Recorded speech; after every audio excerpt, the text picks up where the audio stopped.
शिव पुराण की उमा संहिता में वेद व्यास जी लिख रहे हैं कि शंकर की कथा में वही पहुंचता है, शंकर की कथा में ये दिल जब लगता है जब वो सारे पापों से मुक्त हो गया होता है। नहीं तो टीवी के सामने बैठकर भी लोगों को नाटक की याद आ जाती है। पर आज के समय में पूरे विश्व में केवल भारत की बात नहीं कर रहा हूं, देशों देश में अगर कहीं लोग श्रवण कर रहे हैं तो शिव महापुराण की कथा श्रवण कर रहे हैं। मतलब भगवान आपके पापों से आपको मुक्त कर दिया, तभी तो आपका चित्त मोबाइल में कथा में गया, शिव महापुराण में गया, भगवान की भक्ति में गया।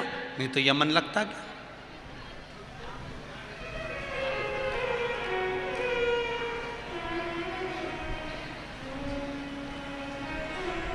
चित्त शिव में लग गया। बहुत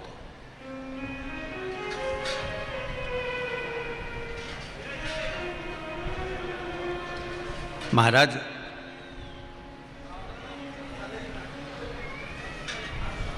करो आप जैसे तारकासुर के 3 बेटे तारकाक्ष, विदुमाली और कमलाक्ष ने पहले पुण्य एकाग्रित करा, फिर पुण्य को एकाग्रित करने के बाद देवताओं से वर मांग लिया और वर मांगने के बाद उन देवताओं पर फिर आक्रमण भी करा। पर शिव महापुराण की कथा कर रही है कि हम जब भगवान की भक्ति में लगे, हम भगवान के स्मरण में लगे, हम भगवान के कीर्तन में लगे, तो हम भगवान से केवल इतना मांगे कि भोलेनाथ इतनी कृपा जरूर करना, इतनी दया जरूर करना कि जीवन में एक बार मैं भी शिव महापुराण की कथा करवाऊं, ऐसी करुणा मेरे ऊपर जरूर करना। बाबा से कहो, जब भगवान कहेगा कि शिव पुराण की कथा करवाना है तो धन भी देगा, दौलत भी देगा, संपदा भी देगा, सत्ता भी देगा, वैभव भी देगा, प्रतिष्ठा भी देगा और आत्म की शांति भी देगा, मन की आनंदता भी देगा, तब तो शिव पुराण की कथा हो।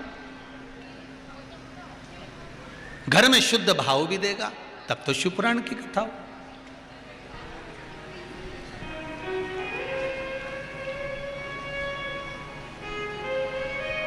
अविरल भक्ति भगवान से मांगिए। देना हो तो दीजिए जन्म जन्म का साथ, मेरे सिर पे रख दो भोले अपने ये दोनों, और देना हो तो दीजिए जन्म जन्म।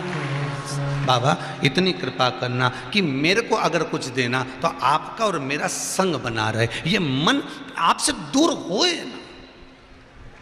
गिरिराज धरण प्रभु तुम्हारी शरण, बस ये चित्त ये मन आपके चरणों में लगा रहे, ये मन कहीं जाए ना।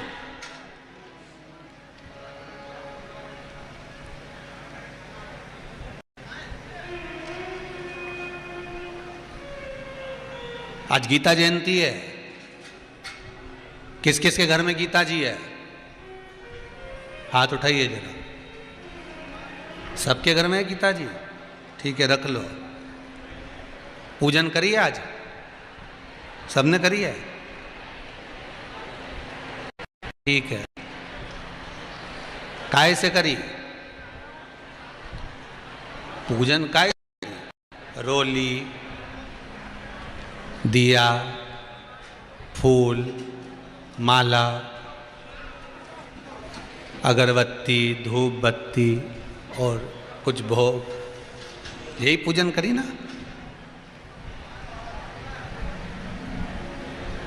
पर पुराण की पूजन का तो महत्व वेद व्यास जी लिखते हैं कि ये रोली, ये चंदन, ये मौली, ये अगरबत्ती, ये धूप बत्ती, ये पुराण के पूजन का नहीं है। पुराण की सही पूजन गीता जी की, रामायण जी की, भागवत जी की, शिव महापुराण की सही पूजन रोली, चावल, हल्दी, मोली नहीं।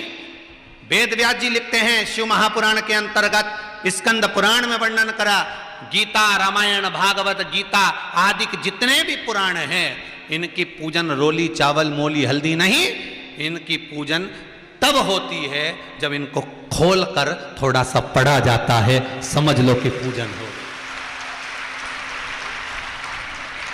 केवल अलमारी पे रखी थी, कपड़ा में बंदी थी, उतार ली, पटा पे धर दी, सब चढ़ा दिया, सिर पे पल्लू ले लेने, धोक और जम के बोली गीता महारानी की। बस हो गई पूजन, और फिर वापिस कपड़ा में बंदी बंधाई, फिर अलमारी पे धर दी।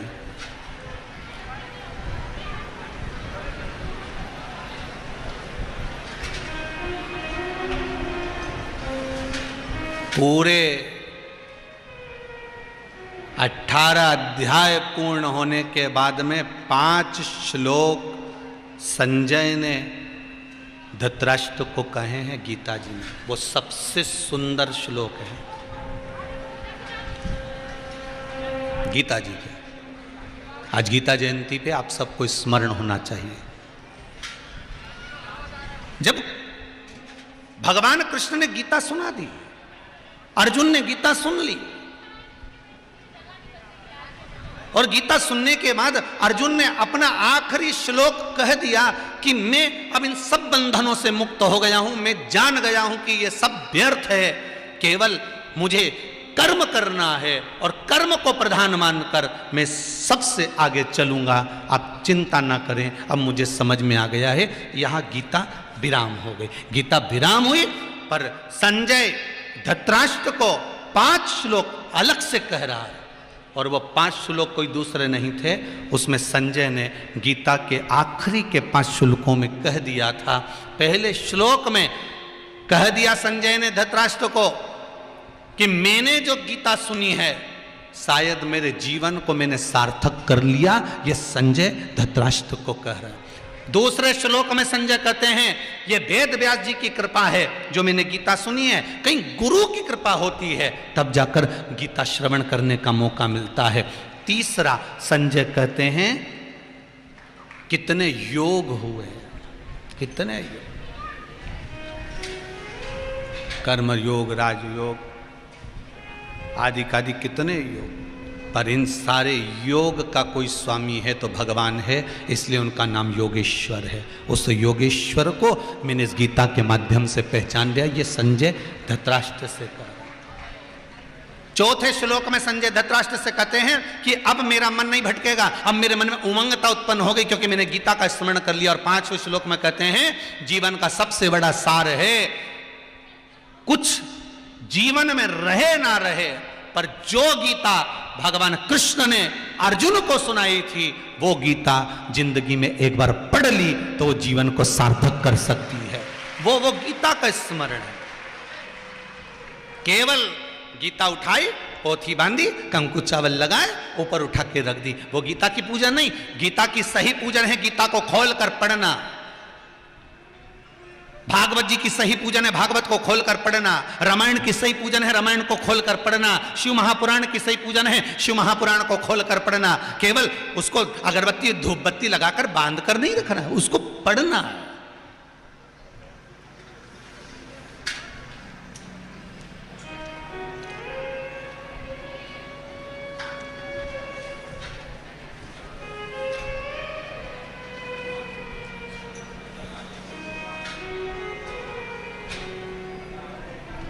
हमारे गुरुजी इंदौर हवेली जी श्री विठलेश राय काका जी महाराज, गोलोकवासी 1008 इंदौर हवेली जी, परम पूज्य गोलोकवासी श्री विठलेश राय काका जी महाराज हमारे गुरु जी रहे। उनके बाद में जो गुरु जी विराजमान हुए परम पूज्य गुरुदेव गोलोकवासी श्री देवकीनंदन श्री महाराज जी इंदौर हवेली जी, जो गोलोक विराज रहे हैं। उनके बाद में विराजमान हुए श्री दिवेश कुमार बाबा जी। हमारे गुरु घर में जब हमारे काका जी महाराज गुरु जी थे तो उन्होंने एक बात जरूर कही कि मिश्रा जीवन में कथा करना खूब करना, दिल से करना, और एक बात अपनी जिंदगी में याद रखना, जिस पुराण को बाचे उस पुराण को खोलकर जरूर रखना। भले वो कितनी भी कंठस्थ हो जाए, कितनी भी याद हो जाए, कितने भी साधक बन जाओ तुम उस पुराण के, पर उस पुराण को जरूर खोलना। आज भी नियम है, आप दर्शन कर सकते हैं कि जिस पुराण को बाचते हैं उस पुराण को खोल कर भी रखते हैं अपने सामने। गुरु के शब्द, केवल उसको बांध कर नहीं रखना है, केवल उसकी पूजन नहीं करवाना है। जिस पुराण को खोला जाता है, जिस पुराण को हम बाच रहे होते हैं, जिस गीता महारानी को हम बाच रहे होते हैं, भले उसके श्लोक तुमको याद हो गए, भले उसके शब्द याद हो गए, किसी माता को 18 के 18 अध्याय याद हो गए, वो अब नहीं खोलती गीता, पर उनसे निवेदन है कि उस कपड़े में से उस गीता को खोलो, उस भागवत को खोलो, उस रामायण को खोलो, उस शिव महापुराण को खोलो। क्यों? जब वो खुलती है, भले तुम्हें मंत्र याद हो गए, भले उसका स्मरण याद हो गया, पर मेरे गुरुदेव विठलेश राय काका जी कहते थे, जब पुराण, गीता, शास्त्र जब खुलता है तो हमारा भाग्य भी खोल देता है। इसलिए उसे खोलो, केवल बांध कर पूजन करके नहीं रखना है। मैं गीता जी की, आप सभी को गीता जयंती की बधाई हो, शाम को जाके खोल लेना। क्या विचार है? अरे बोलो तो, खोलोगे बस? तो फिर और चाहिए क्या आपने? और खोलना ही नहीं है अपन को, ऐसे खोल के थोड़ा सा, भले नहीं आए, नहीं हमें भी नहीं आए संस्कृत, हमें बिल्कुल नहीं आया, हम तो यहाँ व्यासपीठ से क्या हमें संस्कृत आए ही नहीं दादा। तो भले खोलना, और खोल के उसमें जो हिंदी लिखी होनी वही पढ़ लेना। कोई भगवान तो ये नहीं देखता कि तू क्या बोला, भगवान तो ये देखता है कि तूने दिल कितना दिया, बस ये देखता है। जो प्रेम करने वाला होगा ना, वो तुम्हारा गिफ्ट नहीं देखेगा रे।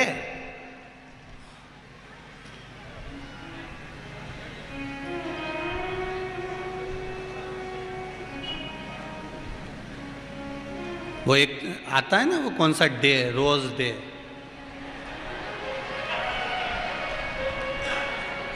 लाल कलर का फूल लेके जाए नहीं, फिर रोज दे दे, और घर पे आया तो कि मम्मी ने जूता दे, जद दे।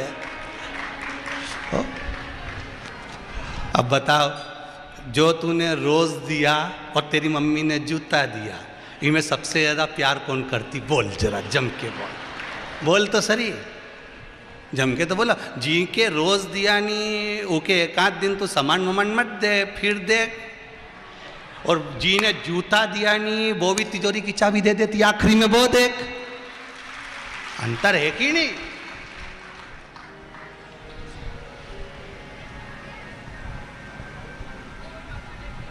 अभी अभी आ रही हो, तैयारी में होगे तुम सब तो, 25 तारीख की, वो ये मनाओ, वो मनाओ, नया साल मनाओ।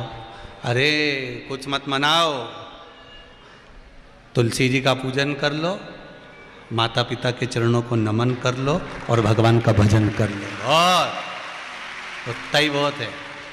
और शिव महापुराण की कथा तो चलेगी सरी, टीवी पे लाइव तो आएगी सरी कथा, भले ये कुछ भी बदलता जाए, पर कथा तो कथा ही चलती जाए। तुम तो खूब प्रेम से सुनो रे, अपना जीवन सार्थक करो, कई दरिया 2 रोटी खाओ, शंकर जी का गुण गाओ, और 1 लोटा घर में से पानी भरो ने शिव जी पे चढ़ा, इसके सिवा कहीं नहीं। और शंकर जी से एक बात कहते रहो, बस भोले अब मैं तेरा हो लिया, अब तू भी मेरा हो ले, बस और कुछ नहीं चाहिए। बस बाबा अब कहीं नहीं चाहिए। अब तो तुमने जैसे चोटे को कुबेर बनाया था ना, एक चोर चोरी करने शंकर जी के मंदिर में गया था, और शिव जी के मंदिर में चोरी कर रहा था, तो त्रिशूल उठाया, उसने कपड़े में लपेटा, खुद का बनियान कपड़ा निकाल के वो में आग लगा के चोरी का सामान ढूंढ रहा था। शंकर जी के लगा आज मेरी आरती उतार लिया है। अब शिव जी ने कहा इतना जोरदार भगत का मिलेगा कि खुद का कपड़ा जला दिया, इससे जोरदार का मिलेगा। शंकर जी प्रकट हो गए, मांग तुझे क्या चाहिए। वो घबरा गया, बापड़ा बोले मैं तो चोर। शंकर जी बोले भले होगा, मेरे को क्या मालूम कि तू चोर, मेरे मंदिर में आरती उतारी ना बहुत है, तो कुछ तो मांग ले। शंकर जी, अब वो चोर को मांगना ही नहीं आता। शंकर जी बोले तू चिंता मत कर, आज शिवरात्रि के दिन तेरे मेरे मंदिर में प्रकाश करा है, मैं तेरे जीवन में प्रकाश कर देता हूं, जा तू कुबेर के सिंहासन पर बैठ जा। तू कुबेर बन गया। अब ये गया कुबेर के सिंहासन पर, पहले का कुबेर बैठा हुआ था, अब पहले का कुबेर बैठा था और ये बन गया नया कुबेर, इसने जाकर कुबेर से कहा चलो खसको, तो क्या हम काहे को हटे, तो क्या ये कुर्सी तो हमारी हो गई। कुबेर बोला तेरी कहाँ से हो गई, तू तो चोट्टा है, तो क्या भले चोट्टा हूँ पर शंकर जी ने मुझे कुबेर बना दिया। अब इतना तो कुबेर को हटाया और ये चोर बैठ गया। अब चोर कुबेर बन के बैठ गया और जो असली का कुबेर था वो ब्रह्मा जी के पास चले गया। ब्रह्मा जी से जाकर कहा हमारी कुर्सी बता चोट्टे को दे दी, ये कोई तरीका है। ब्रह्मा जी बोले उनके मामले में हम नहीं बोल सकते, नहीं तो वो हमारी कुर्सी बदल देगा, उसका क्या ठीक, तो अपन तो बोलो ही। तो किसी से तो भगवान विष्णु से जाकर कहा नारायण ये तो गजब हो गया, चोर को कुबेर बना दिया। तो भगवान विष्णु बोले वो कुछ भी कर सकते हैं, तो किसी के भाग्य में नहीं लिखा तो भी दे देगा। शंकर नाम है भोला, भोला का मतलब वो उसकी मर्जी पड़ेगा वही करेगा, अपन बोलो ही मत ही। चोर को कुबेर बना दिया और वो चोर कुबेर तो बन गया। एक दिन उसका अहंकार भी आ गया, और इतना अहंकार कि मेरे पास इतनी सत्ता, मेरे पास इतना वैभव, मेरे पास इतनी दौलत। एक दिन उसने 33 कोटि देवताओं को भोजन पे बुला लिया सबको, और शंकर जी के निमंत्रण ही नहीं दिया। वो तो पार्वती जी ने शिव जी से कहा भोलेनाथ जी जिसको चोट्टे को तुमने कुबेर बनाया था ना उसने निमंत्रण रखा सबका, अपने यहाँ तो आया ही नहीं। शंकर जी बोले नहीं आए तो ये अच्छा है, कोई बात नहीं। इतने में नारद जी ने जाकर कुबेर से कहा तुमने सबको बुलाया, शंकर जी के बुलाया क्या, हम तो भूल गया, हम भूल गए। और जैसे ही कहा भूल गया जा निमंत्रण देकर आ। और कुबेर जी गए और कुबेर जी ने हाथ जोड़कर कहा भोलेनाथ जी मैंने निमंत्रण रखा है सबको, सब मेरे घर में कोई नहीं आता, इतना मेरे पास में धन वैभव सत्ता इतनी सारी, कौन को दिखाऊं, कैसे दिखाऊं, इसलिए मैंने निमंत्रण रख दिया। सब घर आएंगे, सारा वैभव देखेंगे, इतने खुश होंगे, मेरा सोना चांदी हीरा पन्ना अंबर पीताम्बर सब देख के। शंकर जी ने पूछा तो मैंने सबका खाना रखा है, भोजन रखा है। अच्छा, भोलेनाथ जी बोले तो क्या चाहिए। इतने में कुबेर बोला कुछ चाहिए वही नहीं, मेरे पास तो खूब है। फिर आप तो भोजन करने आ जाना कल। शंकर जी बोले वीआईपी पार्टियों में मैं नहीं जाता।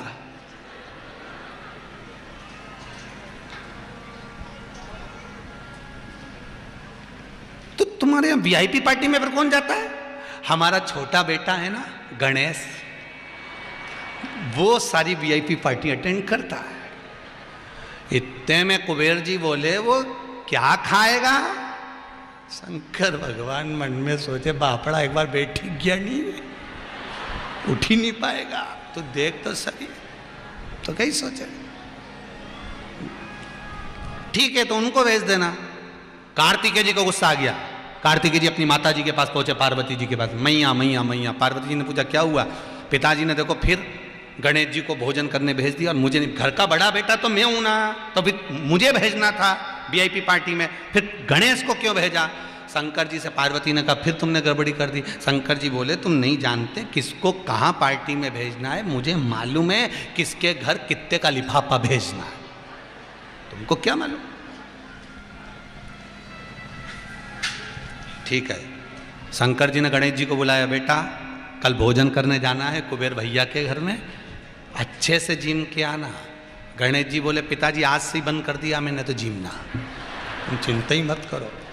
ऐसा जिम हुआ कि दूसरी बार बुलाएगा ही नहीं। बस शंकर जी बोले हमारा इंतजार रहेगा हमारा छोरा का, तू तो जा। शाम को 7 बजे का भोजन है। शंकर जी ने गणेश जी से पूछा कितनी बजे जाएगा। 4 बजे।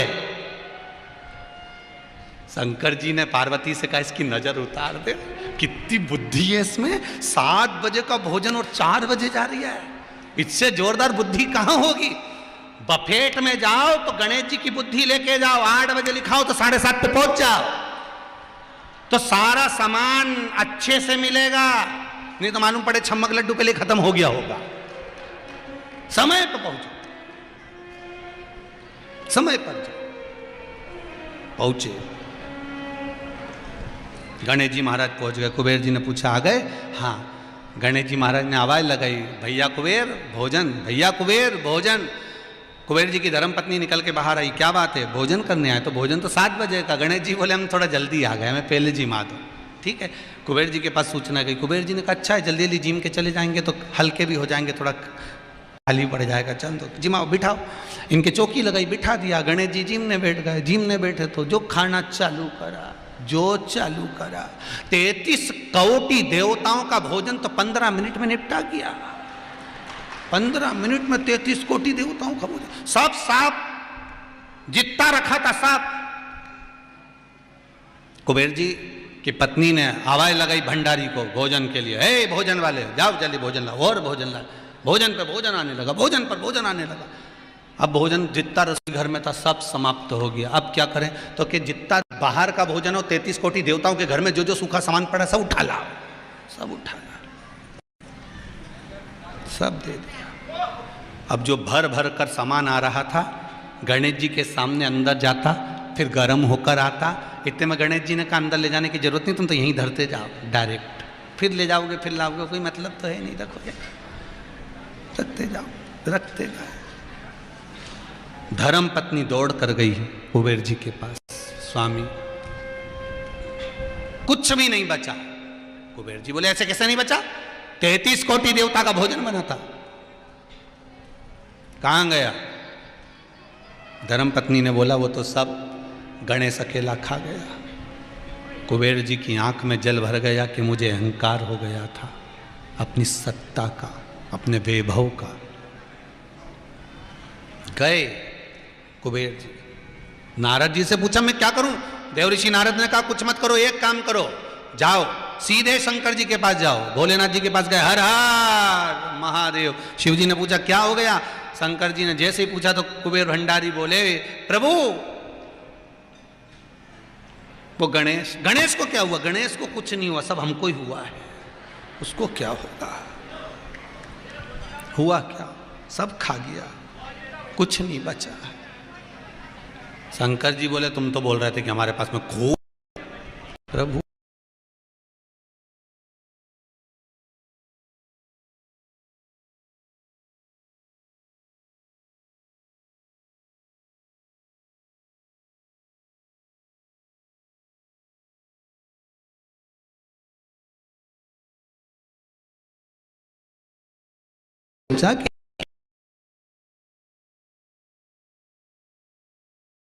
कि अटका हुआ मेरा सारा काम हो गया, अटका हुआ मेरा सारा काम हो गया। काशीवासी पे खड़े हुए, पेट पे हाथ फेर के बोले कल का टाइम बताओ, कल का समय बताओ, कल क्या समय रहेगा? महाराज कुबेर जी ने कहा जब तक आपको कोई बुलाए नहीं तब तक आप आना मती, और जब उठा के विसर्जन कर दें या आपको छोड़ आए तो फिर वहीं रहना, फिर बुलाएं फिर आना। जब से गणेश जी का नियम है, आते भी शादी में जाते भी, शुभ कार्य में उनको बुलाते भी हैं और विदा कर कर आते भी हैं। ये गणेश जी का नियम है हमारा, ये गणेश जी का नियम। अहंकार अभिमान तो ये नहीं कि पोटली बांध कर रख दी। हमारे गुरुदेव कहते हैं पोथी पुराण का स्मरण खोल कर करा जा। आपको मंत्र याद है, आपको साधना याद है, सब कुछ याद है, आपको श्लोक याद है, सब कुछ याद है, आप सब कुछ जानते हो, पर फिर भी पोथी पुराण खोल लीजिए, उसको खोलकर सम्मुख रखिए। गीता बंधी हुई, पुराण बंधी हुई, शिव पुराण रामायण बंधी हुई अच्छी नहीं लगती, उसको खोलकर पढ़ा जाए तब श्रेष्ठता लगती है। खोलकर पढ़ा जाए, उसकी श्रेष्ठता खोलकर पढ़ना। आप सभी को गीता जयंती की बहुत बहुत बधाई। बाबा देव अधिदेव महादेव आपके जीवन को सार्थक बनाए। शिव महापुराण की कथा कर रही है, शंकर का अनुमोदन कर रहा है। तारकासुर के 3 पुत्र तारकाक्ष, विदुमाली और कमलाक्ष की ने तप साधना करना प्रारंभ करा। ब्रह्मा जी से वर मांगा, हमें वर दीजिए। ब्रह्मदेव ने पूछा क्या वर चाहिए? वर मांगा, हमारे प्राण कभी ना छूटे। ब्रह्मा जी ने कहा वो तो छूटेंगे, मरना तो पड़ेगा, प्राण तो छूटेंगे, मृत्यु तो निश्चित है, मृत्यु निश्चित। तकिया मृत्यु निश्चित है, प्राण तो छूटेंगे। आया है सो जाएगा, और राजा रंक फकीर, जो आया है उसको जाना ही पड़ेगा। मृत्यु के घाट तो पहुंचना ही पड़ेगा। बस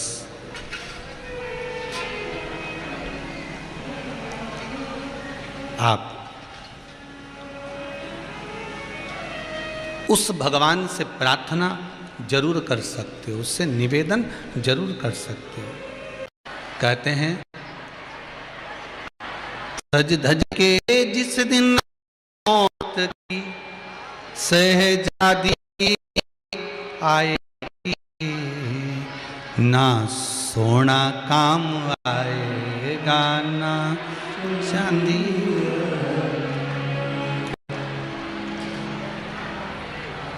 मट्टी का तो सोने जैसा मान है तेरा।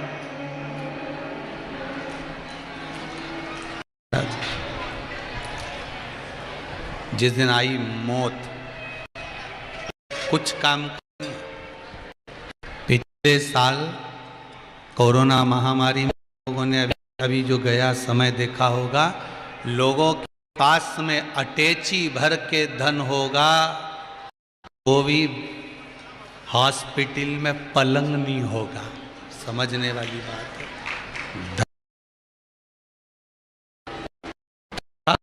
था खूब लोग हमारी पहचान, तुम्हारी पहचान सब धरी रह गई। क्या काम आया? काम क्या आया? जो भजन करा, जो पुण्य करा, जो सत्कर्म करा, वो सामने आकर और बचा। आप में से कई लोग होंगे महामारी तक आ गई, पर आपका विश्वास जी की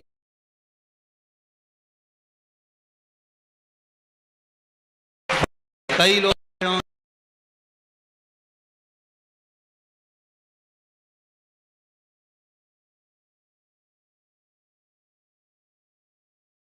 शिव का भजन कीर्तन महाराज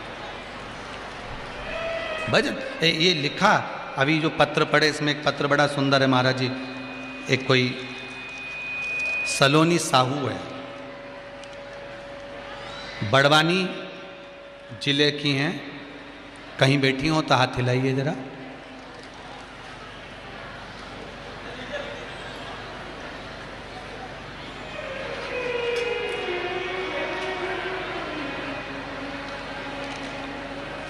उन्होंने लिखा है कि गुरुजी,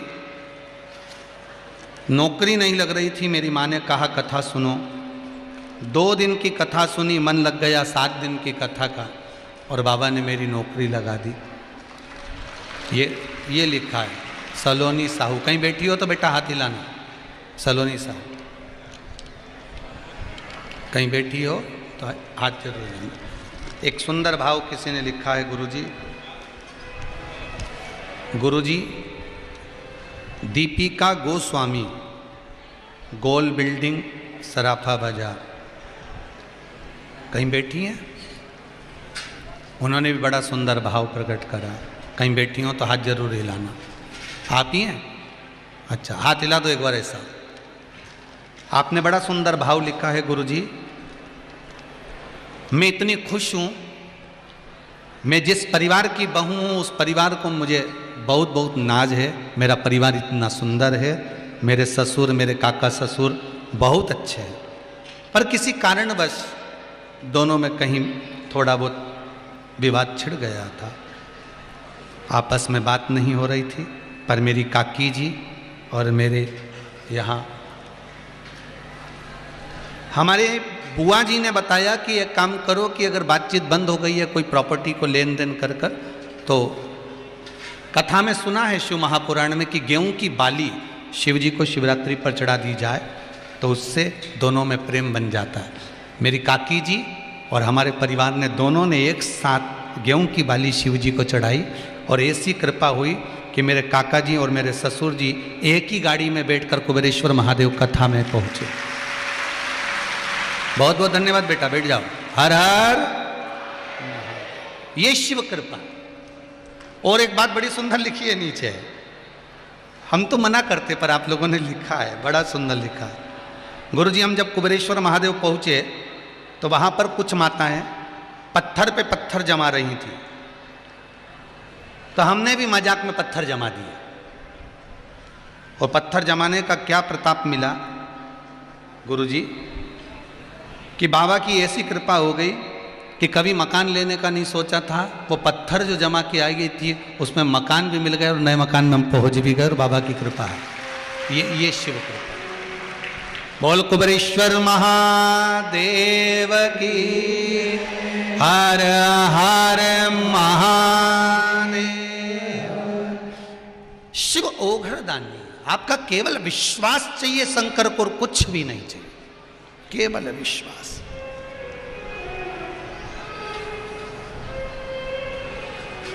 अगर विश्वास पक्का है तो शिव को मिलने में देरी नहीं लगे। महाराज हम मरे ना ऐसा कुछ कहे, मरना तो पड़ेगा, मृत्यु निश्चित है, प्राण तो छूटेंगे, कोई साथ नहीं देगा, कोई नहीं।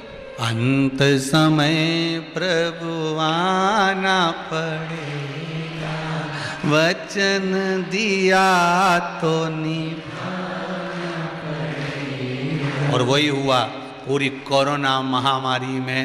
साहब आपने देखा होगा, जिसने शंकर का भजन किया, रुद्राक्ष के जल का स्मरण करा, जो रुद्राक्ष बांटे गए थे उसका स्मरण आपने कर लिया, शिव का अभिषेक, शंकर का पूजन, शिव का स्मरण कर लिया, तो बीमारी छू कर निकल गई साहब, छू कर निकल गई।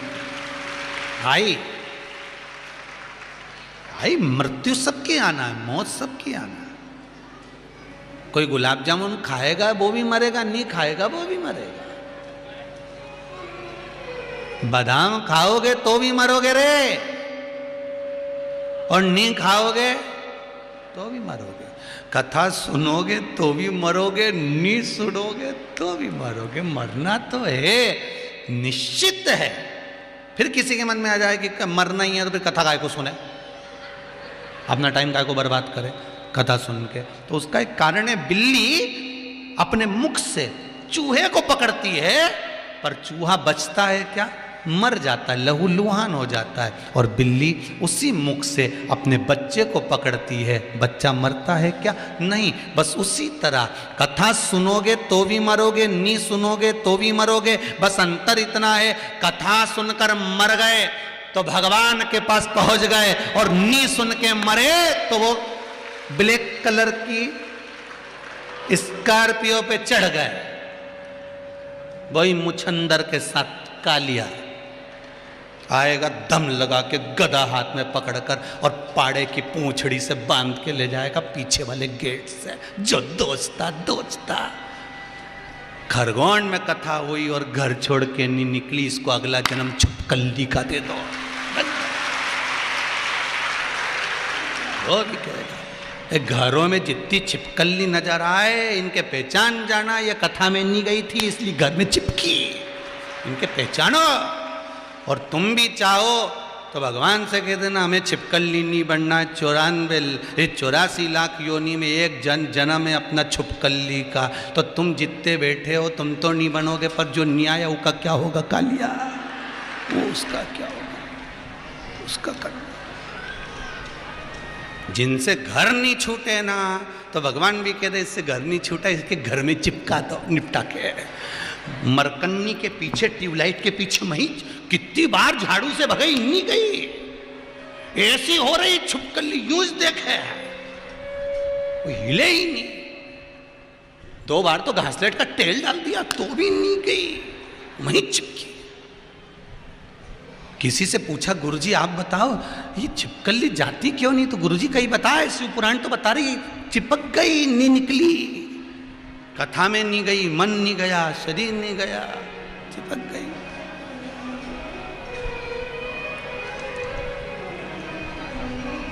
ये बहुत ज्ञान देती है छिपकली, मेंढक। ये मेंढक भी बहुत ज्ञान देता है। होटला पे बैठ के दिन भर टट्टर करी, कभी भजन नहीं करी, इसलिए मेंढकी बना दो ही क्या, मेंढक बना दो। रामचरितमानस में तो सीधी सीधी बात लिख दी। तुलसीदास जी ने लिखा कि नहीं लिखा, जो कान कथा ना श्रवण करे वो सर्प के बिल की तरह है, जो नयन भगवान का दर्शन ना करे वो मोर पंख की तरह है। तो यहां तो स्पष्ट कह दिया कि भजन करो, कीर्तन करो। ये हाथ दिया है, दान पुण्य सेवा स्मरण सब करो। चरण दिया है, चलकर कथा में जाओ। मुख दिया है, राम नाम गाओ। और कई गाय या तो पूरी निपटाए, क्या भजन।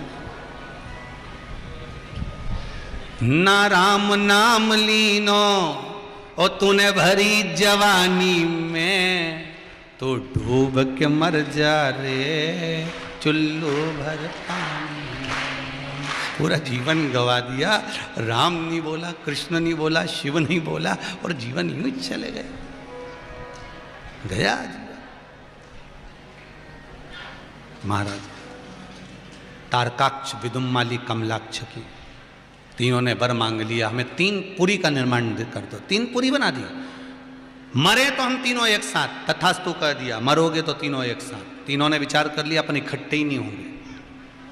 अपन 3 भाई कभी एक जगह पे इकट्ठे नहीं होना, कभी नहीं होंगे एक जगह इकट्ठे।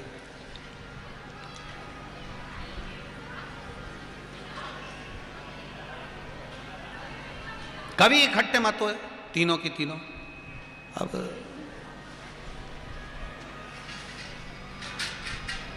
अभी इंदौर कथा करने गए थे तो एक कोई भाई मिलने आए थे। उन्होंने कहा गुरुजी हमारा पूरा के पूरा परिवार केदारनाथ जी गया था उस समय पे, और वहाँ त्रासदी मच गई थी, सब मर गए। हमने कहा तुमने शिव महापुराण नहीं सुनी थी? शिव महापुराण में तारकाक्ष, विदुम्माली और कमलाक्ष की तीनों का चरित्र कह रहा है। तीनों राक्षस है परंतु तीनों का चरित्र कहता है। पूरा परिवार अगर कहीं जा रहा है तो एक ही गाड़ी में बैठ के मत जाओ, 2 गाड़ी में चले जाओ, या एक गाड़ी जा रही है तो पीछे बस से चले जाओ, कुछ ट्रेन से चले जाओ। शर्म मत करो, पर थोड़ा डिवाइड होकर जाइए, बट कर जाइए, ये शिव पुराण कह रही। तुम तो ऐसे कि एक ही गाड़ी में भरत जाओ सब। शिव पुराण से थोड़ा तो सीखो। कुछ चीजें सीखने के लिए होती हैं, हमारे जीवन में सिखा कर जाती हैं।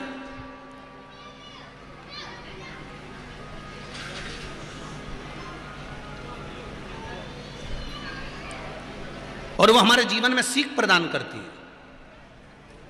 कि हमको इनसे कुछ सीखना है। अब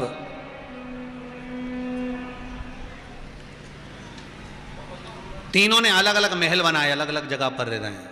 सोना चांदी लोहा तीनों का अलग अलग महल बन गए। तीनों उसमें रह रहे थे।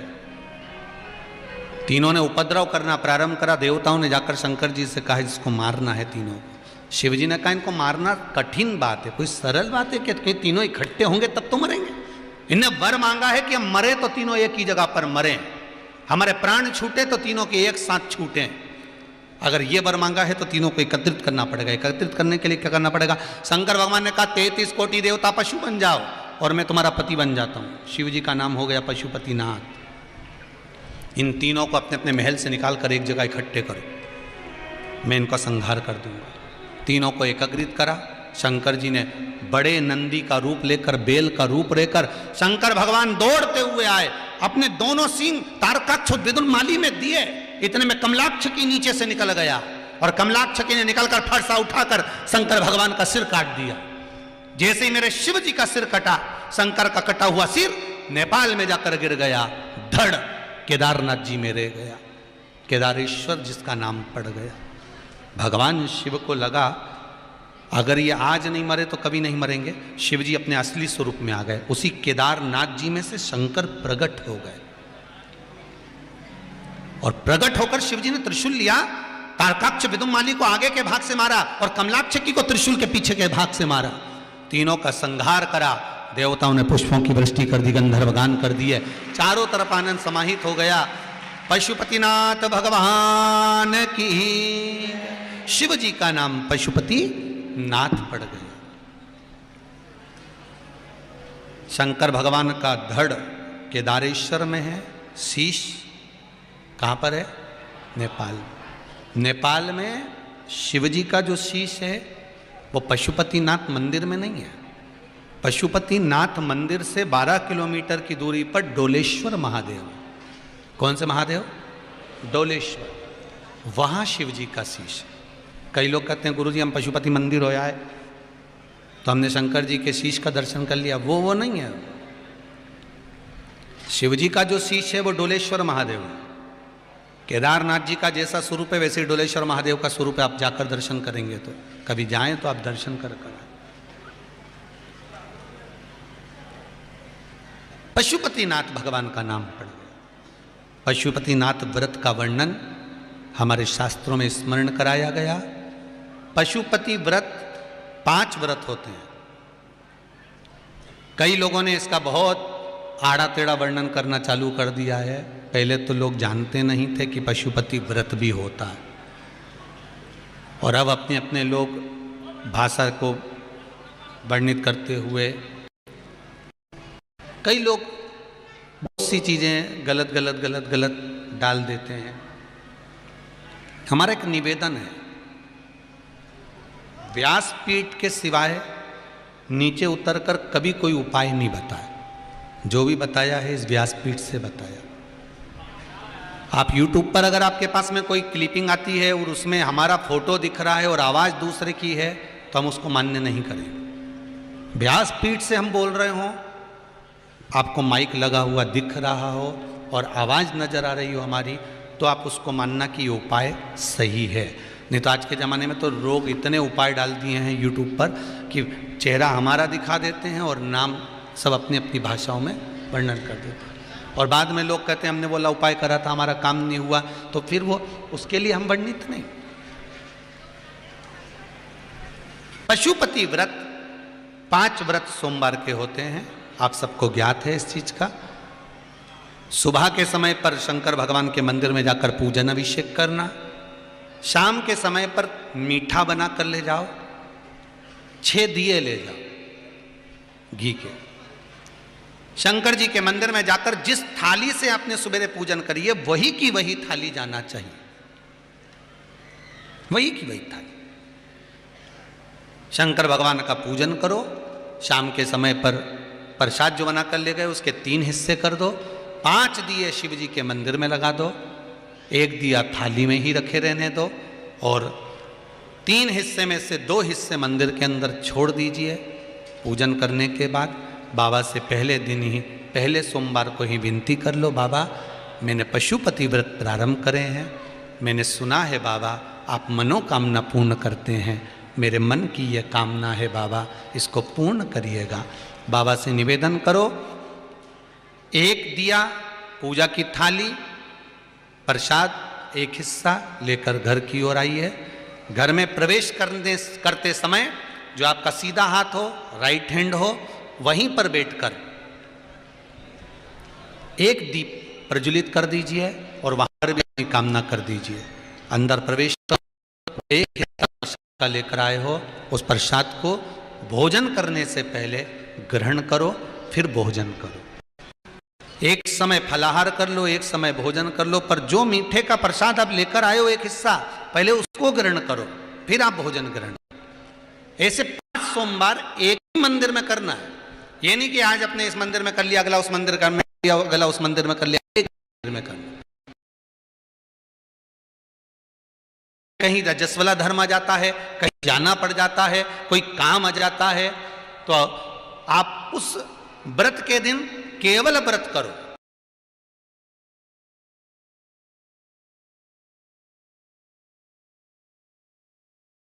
पूजन मत, आपको पूजन नहीं करना है, कोई कारण आ गया है पूजन नहीं करना, उसको छोड़ के आप अगला करो, पर करेंगे 5 ही व्रत और एक ही मंदिर में करेंगे। ये पशुपति व्रत है। 5वां व्रत जैसे ही आज पूर्ण होने जा रहा हो तो सुबह अभिषेक पूजन करके शाम को बाबा का पूजन कर कर, जैसा नियम है वैसा के वैसे कर कर, एक श्रीफल और 108 भले चावल के दाने चढ़ाओ, मूंग के दाने चढ़ाओ, चाहे आप 108 फूल चढ़ाओ, चाहे 108 बेलपत्री चढ़ाओ, चाहे 108 आप कुछ भी चढ़ाओ, पर शंकर जी को समर्पित करो 108 वस्तु। और एक श्रीफल 11 रुपये बाबा के श्री चरणों में रखकर भाव से विनती निवेदन करो, बाबा आप मेरी मनोकामना पूर्ण करना। वैसे तो मुझे विश्वास है कि जो पशुपति व्रत करता है बाबा 5 व्रत के अंदर ही ऐसी कृपा कर देता है कि उसका कार्य हो जाता है। ये शिव की कृपा। पशुपति व्रत को धारण करना, निवेदन करना, 5 व्रत पूर्ण हो, व्रत पर ही बाबा को 108 बेलपत्र या पुष्प या मूंग दान या चावल जो भी आप चढ़ा सकते हो बाबा को समर्पित करो, शिव जी को चढ़ाइए। एक प्रश्न परसों की कथा में किसी ने करा था, वो प्रश्न यहां पर अभी पर्चा तो नहीं है क्योंकि यहां से पर्चे हटा दिए जाते हैं, से पर्चे आ जाते हैं। उसमें एक प्रश्न था, क्या बेधक नारी व्रत कर सकती है? क्यों नहीं कर सकती? शंकर की आराधना करने में कोई दिक्कत नहीं, शिव उपासना में कोई परेशानी नहीं। कितना सुंदर भाव लिखा है एक माता ने,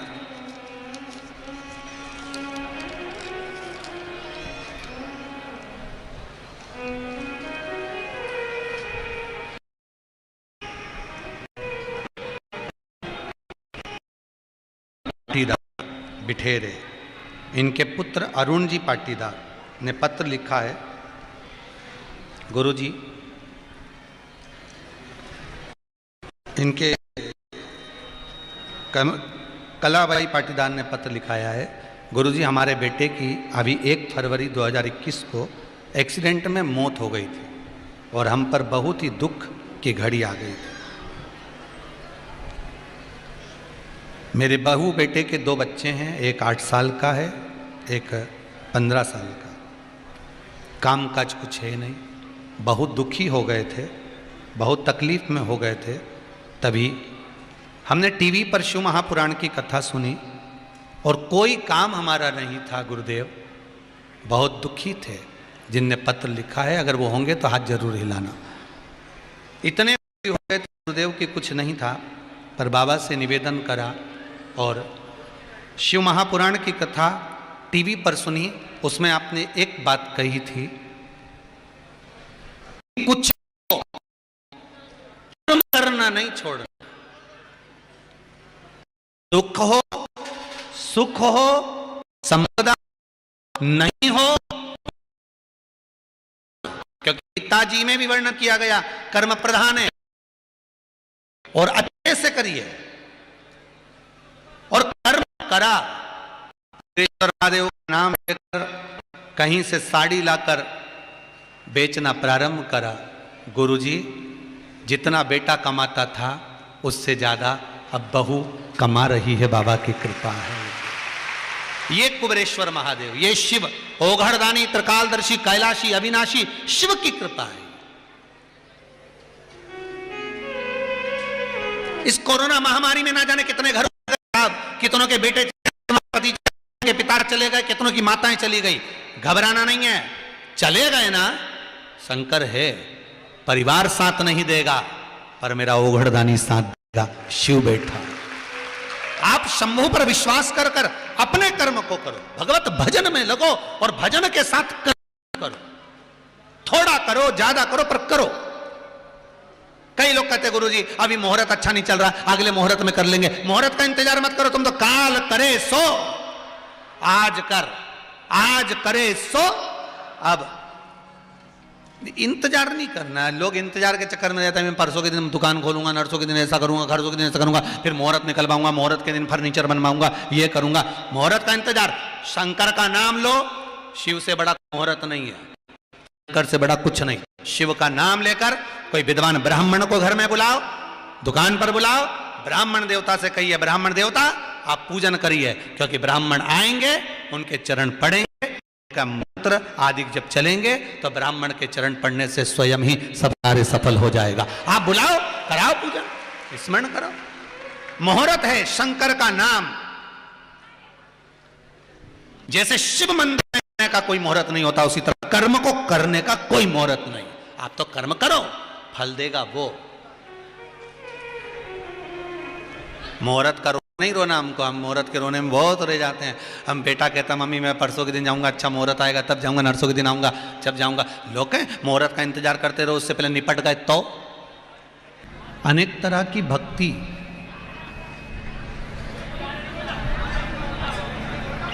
हमारे धर्म के अंतर्गत बताई गई।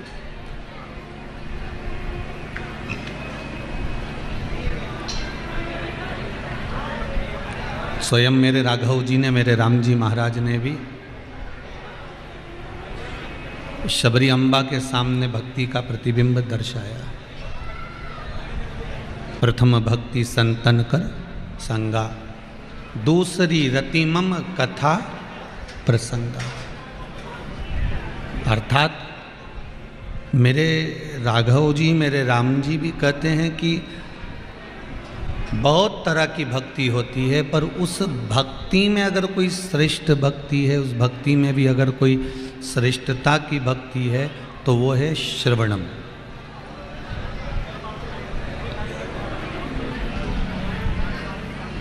श्रवणम भक्ति मतलब भगवान की लीला को श्रवण कर लेना, भगवान के भजन को श्रवण कर लेना, भगवान की कथा को श्रवण कर लेना, भगवान के स्वरूप को श्रवण कर ले। रुक्मणी जी नहीं जानती थी कि भगवान कृष्ण कैसे हैं। रुक्मणी जी नहीं जानती थी कि भगवान कृष्ण का स्वरूप क्या।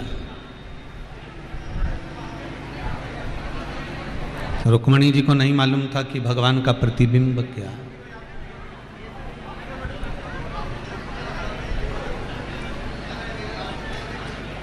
पर रुक्मणी जी ने जब देवऋषि नारद के मुख से भगवान कृष्ण के चरित्र को श्रवण करना प्रारंभ करा, जब सुनना प्रारंभ करा, तब रुक्मणी जी को ये ज्ञात हो गया कि भगवान का प्रतिबिंब ये है, भगवान का स्वरूप ये है। ये भगवान का स्वरूप है, ये भगवान का प्रतिबिंब है, ये भगवान का एक स्वरूप ये प्रकट किया गया।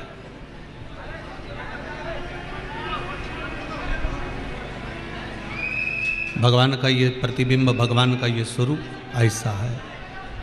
ये रुक्मणी जी, जब देवऋषि नारद जी ने रुक्मणी जी को समझाया, बताया, कहा कि भगवान ऐसे हैं, तब रुक्मणी जी की बुद्धि में, चित्त में वो बात आ गई कि भगवान का ये प्रतिबिंब है। इसलिए श्रीमद् भागवत में कथाकार एक बात सुंदर भाव में गाते हैं कि सत्संग ने मेरी बात चलाई, सतगुरु ने मेरी कीनी रे सगाई, गुरु को बुला के हथ लेवा तो करा दो, मुझे श्याम सुंदर की दुल्हन बनाओ।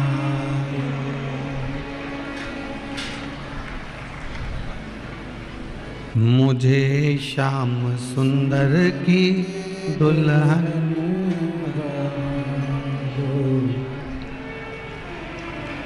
बांध के घुंघरू में उनको रिझाऊंगी, लेके एक तारा में शाम शाम गाऊंगी, और गुरु को बुला के मेरे फेरे तो डला दो, मुझे श्याम सुंदर की दुल्हन बना दो, मुझे श्याम सुंदर की दुल्हन बना दो। जब कहा, वर्णन किया, कहा गया कोई सतगुरु हो सकता है, कोई गुरु हो सकता है जो आपको बता देगा कि ये भगवान का स्वरूप है, ये भगवान का प्रतिबिंब है। और एक बार आपके जीवन में अगर भगवान का स्वरूप उतर गया, फिर आप कभी जिंदगी में भटकने वाले नहीं, कभी नहीं भटक सकते। श्रवणम भक्ति, श्रवण करने की जो भक्ति है, भगवान के कथा को श्रवण करना, भजन को श्रवण करना, भगवान की लीला को श्रवण करना, भगवान के स्वरूप को श्रवण करना, ये श्रवणम जो भक्ति है, श्रवण करने की जो भक्ति है, इस भक्ति का बल ही बड़ा प्रबल है कि इस भक्ति के बल पर हम भगवान को प्राप्त कर सकते हैं, इस भक्ति के बल पर हम भगवान को देख सकते हैं।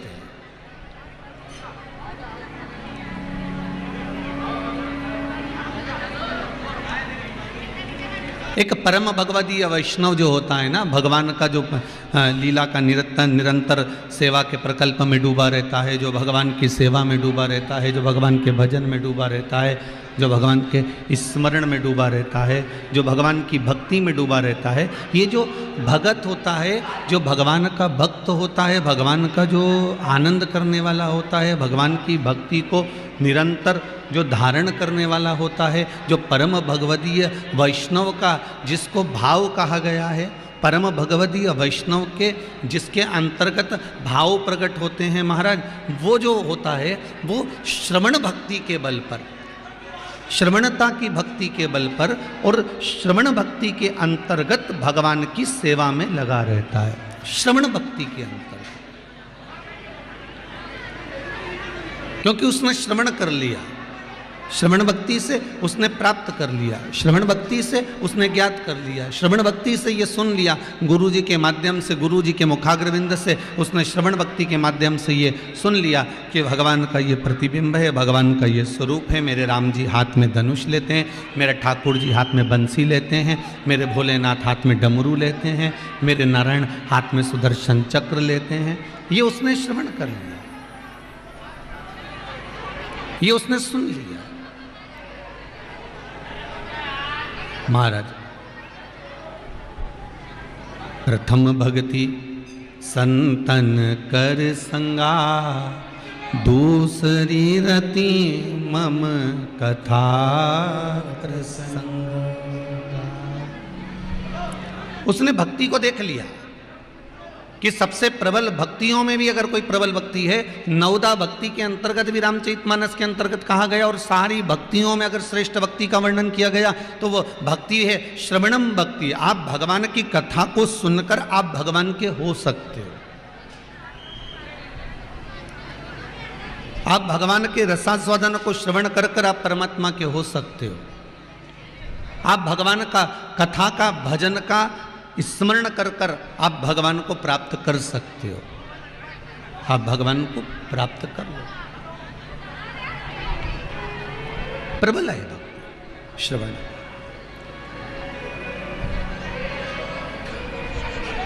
भाई, इस भक्ति के बल पर जीवन की जो सार्थकता है, वो सार्थकता कभी बदलती नहीं। अपने अगर शिव महापुराण में 1 रुपया भी लगाया है, 1 रुपया भी लगाया है, तारीख लिख लेना, दिन लिख लेना, तिथि लिख लेना, और वही तारीख अगले साल मिला लेना कि जो तुमने खर्च करा, ये टेंट में, ये बिछात में, ये भोजन में, ये भंडारे में, ये बिछात में, ये पूजन में जो तुमने खर्च करा, उसको लिख कर रखना कि कितना खर्च करा और उसका कितना मिलता है, वो अगले साल की यही तारीख और ये तिथि मिला लेना, यही तारीख और ये तिथि मिला लेना, उसका बढ़ोतरी कर कर कितना प्राप्त हुआ है वो आप मिला कर रखिए। आपको कितना मिला वो बाबा ही जानता है, वो बाबा ही करने वाला।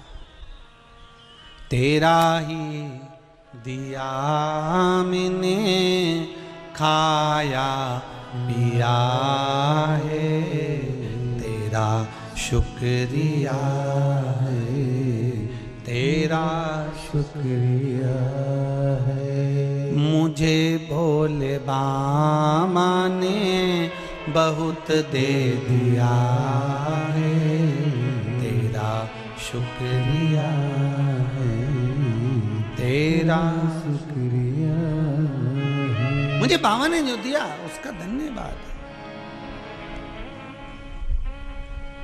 भक्त शिव महापुराण की कथा कह रही है, चंचुला भी भगवान शंकर की भगत नहीं थी, केवल एक बिंदुक नाम के ब्राह्मण की पत्नी, और वो भी कितनी विचित्र। पति चोरी का धन लेकर आता था, वो उसका भोग करती थी। कभी शंकर जी के मंदिर में एक लोटा पानी नहीं चढ़ाया उसने, कभी शिव जी के मंदिर में कभी उसने धोख नहीं लगाई, कभी शिव जी के मंदिर में उसने दिया नहीं लगाया, कभी शिव जी के मंदिर में जाकर उसने बेलपत्र नहीं चढ़ाई। वो तो बस केवल अपने वो धन जो पति लेकर आता था उसका भोग किया करती थी, केवल उसका भोग करती। कभी उसने सत्कर्म नहीं करा। उसने जीवन में एक सत्कर्म करा, वो काशी में गई, काशी की धरा पर पहुंची और काशी विश्वनाथ की उस धरा पर उसने पांव रखकर बस कुछ क्षण की शिव महापुराण की कथा सुन ली, गंगा का स्नान करा, चलने की तैयारी हुई, पांव फिसल गया, सिर फूट गया और सिर फूटा और उसके प्राण निकल गए। अब कई लोगों के मन में आएगा कि बताओ, काशी में गई थी, गंगा नहाई थी, तो फिर तो उसको कुछ होना ही नहीं था, उसको तो बचना था। भगवान कभी बुरा नहीं करता, एक बात अपनी जिंदगी में उतार लो। वो जीवन में कभी किसी का बुरा नहीं करता। जिसका भी करा उसने अच्छा ही करा, बुरा करने का काम ही नहीं था उसके पास।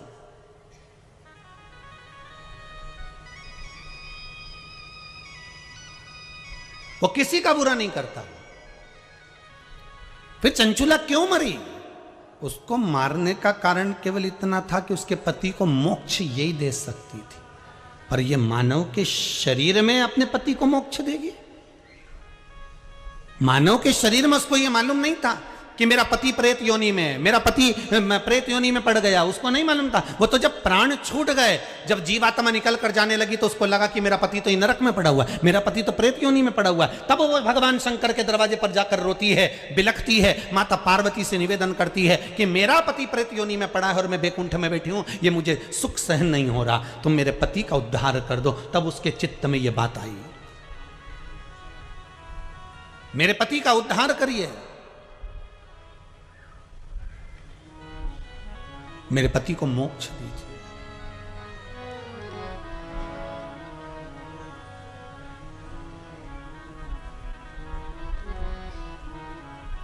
महाराज, अगर मेरे पति को मुक्ति मिल जाएगी तो मुझे सुख का भान उत्पन्न हो जाएगा। ठीक है,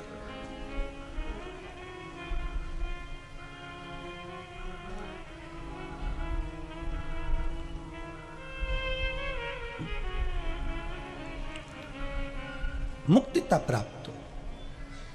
शिव जी ने कहा ठीक है, करो, शिव महापुराण की कथा करो। तुमरुका जी बाच रहे हैं उसको। जिन तुमरुका जी का घोड़े का मुंह है, शरीर सुंदर है, मनुष्य का है, देवऋषि नारद जैसी वीणा है उनके हाथ में, एक हाथ में करताल है, वो तुमरुका जी है।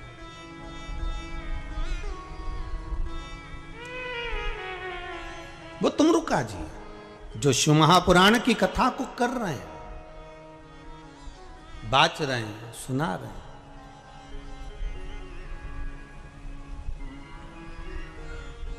अब शंकर की कथा में मन एक भक्त का जब लगता है तो भगवान परीक्षा भी बहुत लेता है।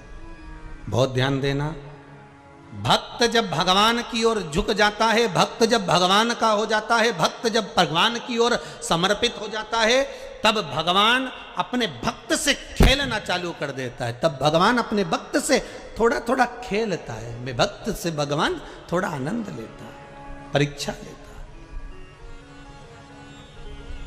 है। एक बार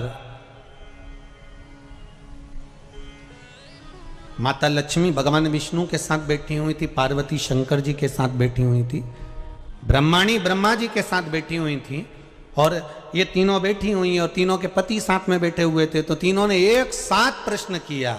लक्ष्मी जी ने भगवान विष्णु से, माता पार्वती जी ने शिव जी से, ब्रह्माणी ने ब्रह्मा जी से, तीनों ने एक साथ प्रश्न किया कि ये बताओ प्रभु, आपको सबसे ज्यादा प्रिय कौन है?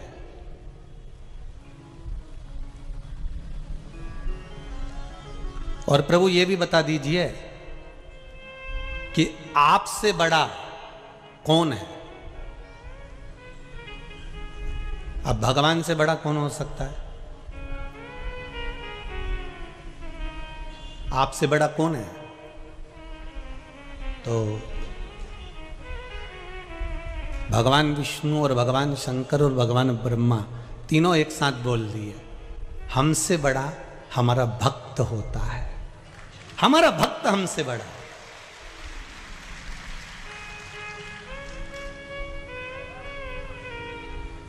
वो हमसे बड़ा है। इसीलिए शायद कहते होंगे कि भगत के वश में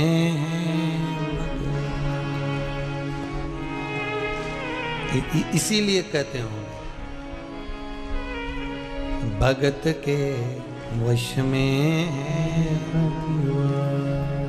भगवान विष्णु ने कहा मुझसे बड़ा मेरा भक्त है, शंकर कहते हैं मुझसे बड़ा मेरा भक्त है, ब्रह्मा कहते हैं मुझसे बड़ा मेरा भक्त है। तो लक्ष्मी जी ने कहा कहने से पहले फिर विचार कर लो नारायण, कहने से पहले फिर सोच लो।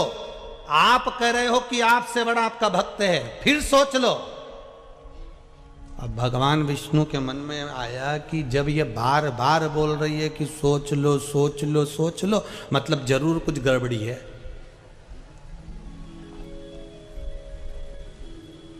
जरूर कोई गड़बड़ी है, होता है। एक नई नई बहू आई, सास ने उसको कहा बेटा एक एक दाना सही से बीनना हो चावल का। हाँ मम्मी। अब बहू कचौड़ी तल रही थी, सास फिर चिल्ला के बोली एक एक कचौड़ी सही से तलना हो। हाँ मम्मी। अब वो बेचारी प्रेस कर रही थी, सास फिर आ गई एक एक कपड़े में सही से प्रेस करना हो। हाँ मम्मी। अब आज बहू नहाने के लिए बाथरूम में गई, 3 घंटे निकल के बाहर नहीं आई। तो सास ने आवाज लगाया बेटा रोटी वोटी नहीं बनाना, तू बाथरूम में बैठी हुई है क्या कर रही है? मम्मी एक एक बाल को शैम्पू कर रही हूं। अब उसकी सास ने दूसरी बार कहना ही बंद कर दिया कि एक एक कचौड़ी को सही से तलना, क्योंकि उसको मालूम है अगर बाथरूम में जाके बैठ गई तो 3-4 घंटा नहीं निकलेगी।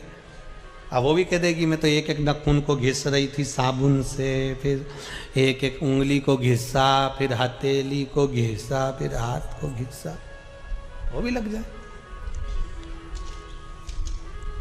अब लक्ष्मी जी ने कहा कि आप ध्यान कर लो प्रभु, आपसे बड़ा कौन? भगवान विष्णु ने कहा भक्त। पार्वती जी ने भी पूछा आपसे बड़ा कौन? तो के भक्त। तो ब्रह्माणी भी कह रही है आपसे बड़ा कौन? तो ब्रह्मा जी के भक्त। तो इतने में पार्वती और ब्रह्माणी कुछ नहीं बोली, पर लक्ष्मी जी को तो कांटे से खून नहीं। लक्ष्मी जी को थोड़ा सा गुस्सा थोड़ा जल्दी आ जाता था, एकदम अचानक। ये होता है, जो अपने मायके से थोड़ा माल ज्यादा लाती है ना वो अकड़ में रहती है, ऐसा रहता है। तो लक्ष्मी जी जब ब्याई थी ना भगवान विष्णु के साथ में, तो लक्ष्मी जी जब भगवान विष्णु के साथ ब्याई थी तो समुद्र देवता ने कितना दिया था? रत्नाकर ने कितना दिया? रतन माणिक मोती सोना चांदी हीरा पन्ना अंबर पीतांबर सब लक्ष्मी जी के कन्यादान में दिया। तो लक्ष्मी जी को अहंकार रहता थोड़ा सा, तो लक्ष्मी जी ने कह दिया फिर विचार कर लो। भगवान विष्णु ने कहा कर लिया विचार, अच्छे से सोच लिया, सोच लिया। तुमसे बड़ा कौन? भगवान बोले भक्त। लक्ष्मी जी बोली ठीक है, अगर तुमसे बड़ा तुम्हारा भक्त है तो भक्त मेरा जेठ लगा। ठीक है, भक्त कौन लगा? लक्ष्मी जी का जेठ। अब लक्ष्मी जी उसकी क्या लगी? बहू। तो बहू जेठ से खुले सिर रहती है कि पर्दे में रहती है? जम के तो बोलो जरा। पर्दे में रहती है। इसीलिए जो भक्त होते हैं ना, इससे लक्ष्मी पर्दा कर रहती है इनके जीवन में। कई लोग कहते हैं हम मंदिर जाते हैं, हम भगवान का व्रत करते हैं, हम उपास करते हैं, हम ये करते हैं, पर भगवान हम ही को दुख क्यों देता है? लक्ष्मी जी पर्दे में, जेठ है भक्त, जेठ। तो थोड़ा भगवान विष्णु ने पूछा तुम कहना क्या चाहती हो? लक्ष्मी जी कहने लगी अगर भक्त आपसे बड़ा है तो वो मेरा जेठ हो गया और मैं उसकी बहू हो गई। इसलिए आपके भक्त लक्ष्मी जी से थोड़ी दूरी बनाकर रखेंगे, क्योंकि बहू में और जेठ में दूरी होती है।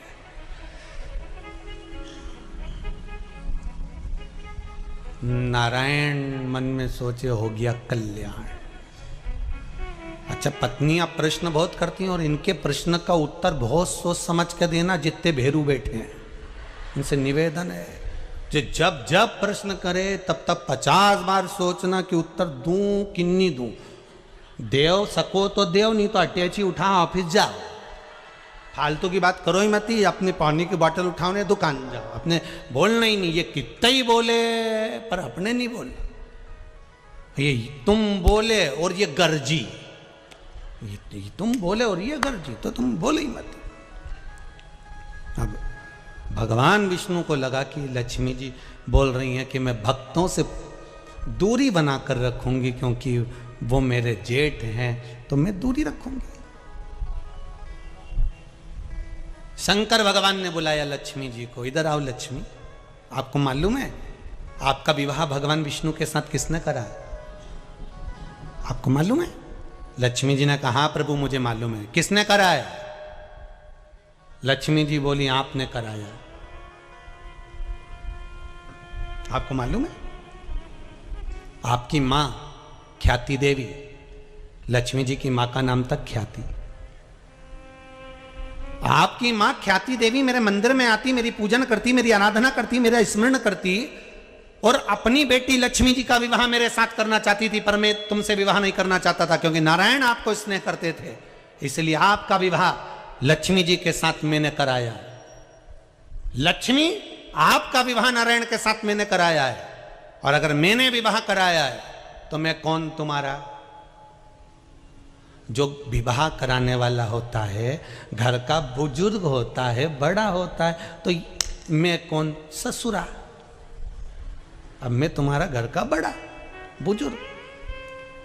तो सुनो लक्ष्मी, घर की तिजोरी की चाबी तुम्हारे हाथ में देता हूं। अभी तक तुम लक्ष्मी थी केवल, अभी तक केवल तुम लक्ष्मी थी।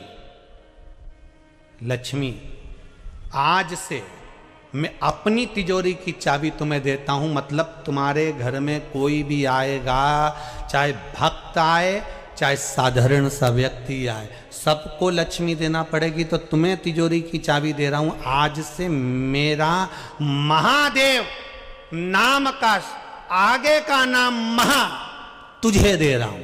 आज से तू लक्ष्मी नहीं रही, क्या नाम पड़ गया? जम के बोलिए जरा। महालक्ष्मी हो गई। मैंने अपना महासंबोधन तेरे को दे दिया, मतलब तिजोरी की चाबी तेरे को। अब भगवान विष्णु खुश हो गए। भगवान विष्णु ने कहा वाह वाह प्रभु, बड़ी गजब कर दी आपने। ये तो भक्तों से दूरी बना रही थी, पर आपने कृपा कर दी और आपने इसको महालक्ष्मी बना दिया। भगवान शंकर ने कहा सुनो लक्ष्मी, आज से मैंने आपको महालक्ष्मी बनाया है, पर एक बात का ध्यान रखना लक्ष्मी। सुन लक्ष्मी, भक्त हो चाहे साधारण सा मानव हो, जब शंकर का स्मरण करेगा, शिव नाम की भक्ति करेगा, चाहे वो किसी का भी भक्त हो, चाहे वो राम का, कृष्ण का, नारायण का, किसी का भी भक्त हो, अगर शंकर का नाम लेता है तो लक्ष्मी तुझे उसका भंडार भरना ही पड़ेगा, चाहे कोई भी। लक्ष्मी को महालक्ष्मी कर दिया। तू भंडार भरना।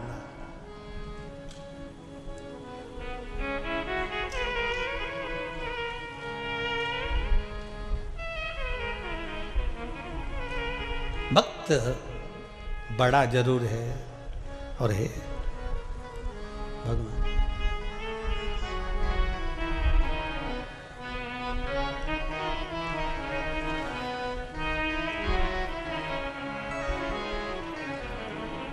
भक्त बड़ा, भगवान छोटा।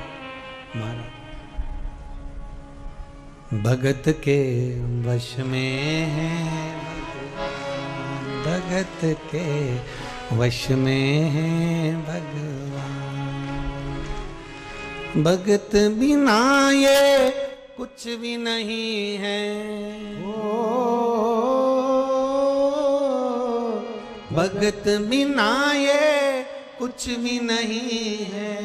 भगत हैं इनके प्राण, भगत के वश में है भगवान।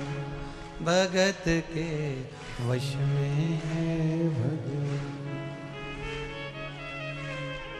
भगत डमरू वाले के काशी नित डोला करती, गंगा जल में स्नान वो करती, काशी शंभु बोला करती।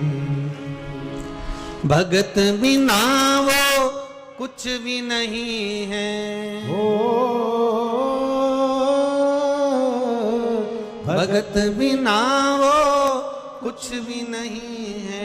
भगत है उनकी जान, भगत के वश में है भगवान। भगत के वश में है भगवान। आप अगर शिव की उपासना में लगे हो, शंकर की भक्ति में लगे हो, भगवान के भजन में डूबे हुए हो, आएगा दुख। संसार में मनुष्य को मिलना है, पर शिव की भक्ति आपको परमात्मा तक ले जाएगी। और यह मत सोचना कि धन नहीं मिलेगा, संपदा नहीं मिलेगी।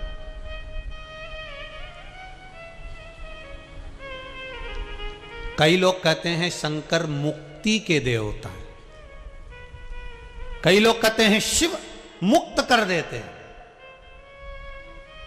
शिव मोक्ष के देवता हैं। पर शिव महापुराण की कथा कहती है शंकर लक्ष्मी के भी देवता हैं। शिव का नाम लेने पर जितना जितना शंकर का हम नाम लेते चले जाते हैं, शिव भक्ति में हम जैसे जैसे डूबते चले जाते हैं, वैसे वैसे मेरा ओघड़दानी लक्ष्मी भी देते चले जाता है। वो कमी नहीं रखता, कमी नहीं रखता। अकाल मृत्यु वो मरे, जो काम करे चंडाल का, काल उसका क्या बिगाड़े, जो भक्त हो महाकाल का। जो शंकर का उपासक हो, शिव भक्ति में डूबने वाला हो, उसका बाल बांका नहीं हो सकता। ये पत्र में लिखा किसी बहन ने, बड़ा सुंदर लिखा।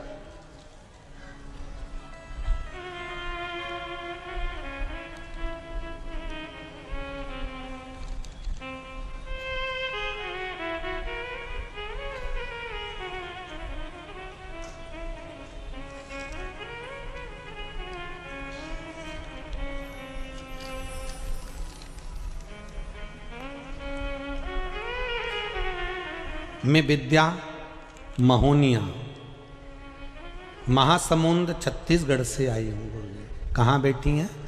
जहाँ बैठे हो आप ही हैं। दोनों हाथ उठा दो एक बार। हर हर महादेव। आपने पत्र में लिखा है गुरुजी, मेरी छोटी बहन का लड़का अचानक खाना पीना बंद कर दिया। डॉक्टरों ने भी कह दिया कि इसका खाना पीना इसके शरीर के लिए सब छूट जाएगा और धीरे धीरे ये कालग्रसित होता चले जाएगा। डॉक्टर को दिखाया, बीमारी का पता नहीं पल पाया, पर शरीर धीरे धीरे धीरे धीरे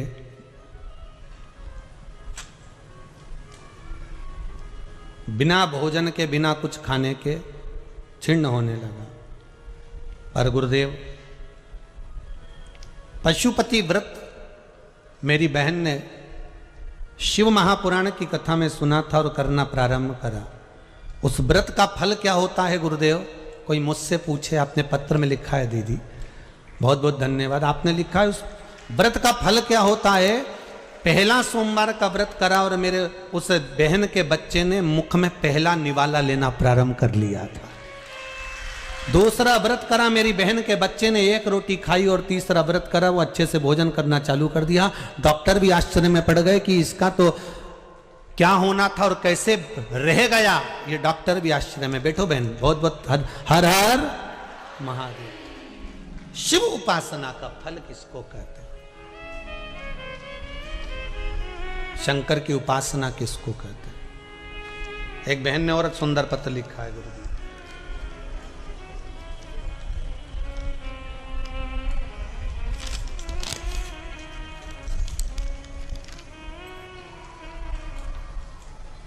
मार्च के महीने से गुरुदेव कथा सुन रहे हैं।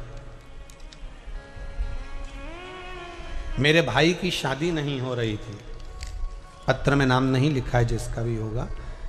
गुरुदेव भगवान शिव की भक्ति का ऐसा भाव प्रकट करा, आपने जो उपाय बताया था शिव महापुराण में वो करा। 5 सालों से भाई के विवाह के लिए आप ही ने लिखा है पत्र बहन। एक बार दोनों हाथ उठाकर हर हर महादेव कह दो। हर हर। कहां से आयो आपने लिखा तो नहीं है इसमें। पत्र में लिखा है मेरे भाई की शादी नहीं हो रही थी, 5 सालों से परिवार बहुत परेशान में था, विवाह नहीं हो रहा है। सबने कह दिया था विवाह होगा भी नहीं, पर ऐसी कृपा हुई, आपने जो उपाय बताया था वो करा और 3 महीने में मेरे भाई का संबंध पक्का हो गया और उसकी शादी जुलाई हो गई। हर हर। बैठिए बहन बैठिए, बहुत बहुत धन्यवाद। हर हर। शिव कृपा किसको कहते हैं? शंकर का केवल अनुमोदन, शिव का केवल स्मरण। भगवान की भक्ति से जो सुख है वो सुख कहीं नहीं मारा।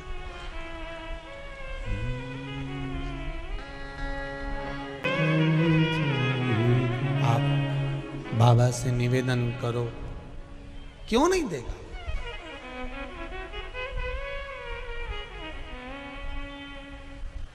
भक्त बड़ा कि भगवान?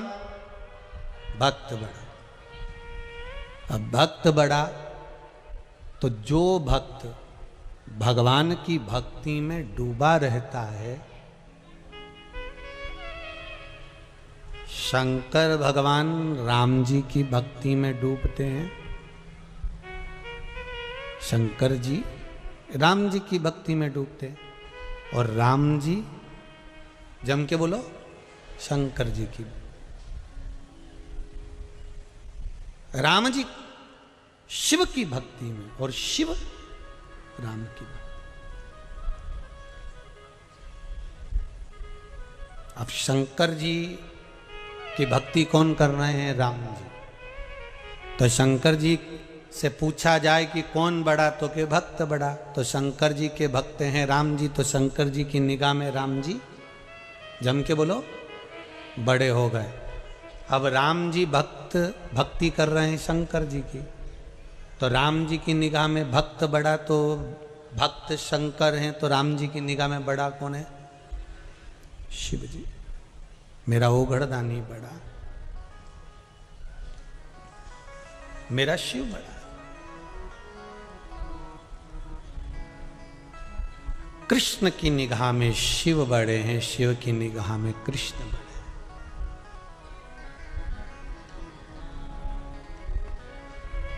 जितने जितने भक्त हैं ना शंकर की कथा सुनने वाले, शिव भक्ति में ये प्रथम है। इनकी भक्ति को कोई कुछ नहीं कह सकता। और आज के जमाने में जो शंकर जी के भगत हैं ना, जो शिव महापुराण सुन सुन के जो शिव के भक्त हो गए हैं, इनको लोग देख देख के पागल समझते हैं कि ये तो पागल हो गई है शंकर की कथा में। 24 घंटे एक ही काम, शिव महापुराण। जब मोबाइल खोलेगी शिव पुराण, जब टीवी खोले शिव पुराण, जब फेसबुक व्हाट्सएप मोबाइल केवल शिव पुराण। इससे बढ़कर और क्या चाहिए? पहले लोग व्हाट्सएप खोलते थे तो कंजन क्या क्या देखते थे, अब कम से कम शंकर को तो देख रहे। और जितने लोग इंस्टाग्राम चलाते हैं ना, वो उसमें गाने डालते हैं, तो पहले आड़े टेढ़े गाने डालते थे, अब तो शंकर ही शंकर के इतने भजन डले दादा, शिव जी के भजन, जहां देखो तुम शिव की भक्ति में लोग, शंकर जी शिव उपासना में। अब इससे बढ़कर और क्या परिवर्तन चाहिए बोलो। अच्छा, ये कोरोना महामारी में सब कुछ बदला, तो भक्त भी बदले। जो कभी मंदिर नहीं जाते थे वो भी मंदिर जा रहे हैं, जो कभी भगवान का भजन नहीं करते थे वो भी भजन कर रहे हैं। इससे बढ़कर और क्या सुख चाहिए।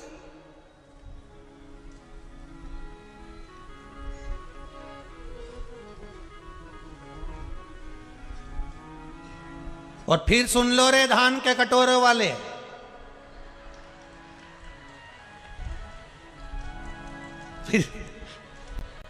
फिर सुन लो,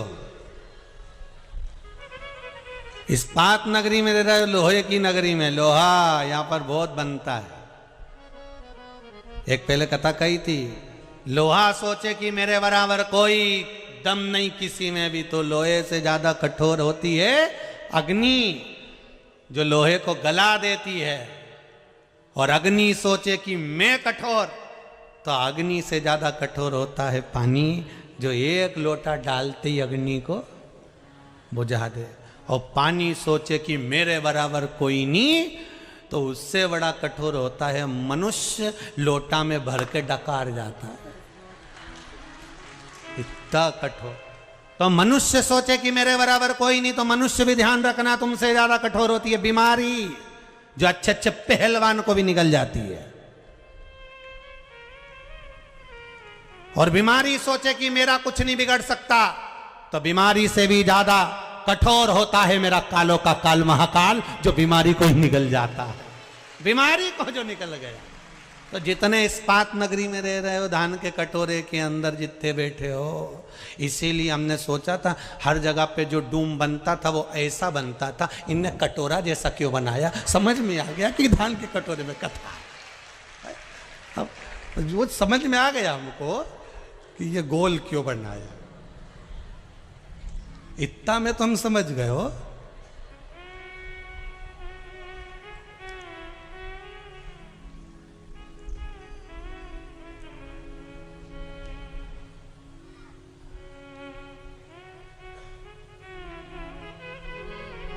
अब सुबेरे सुबेरे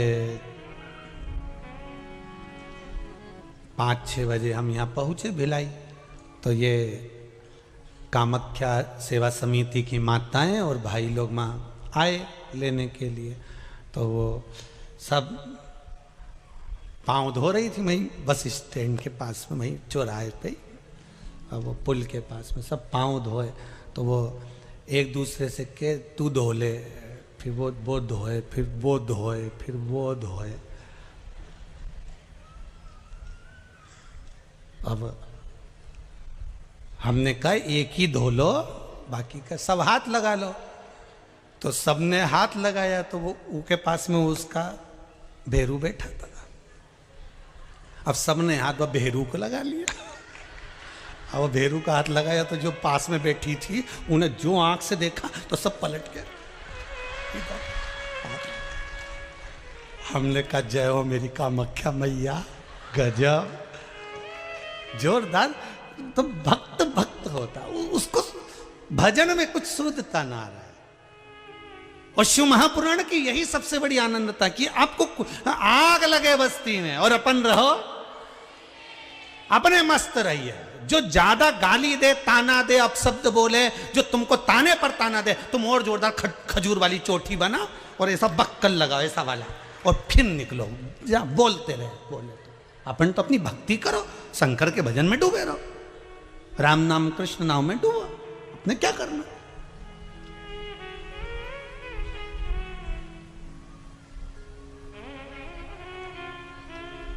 महाराज,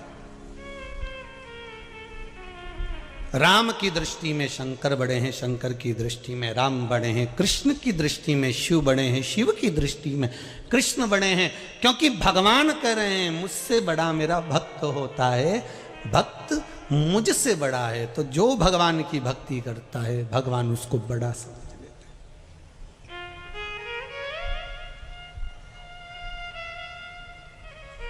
फिर वो कैसा भी भक्त हो।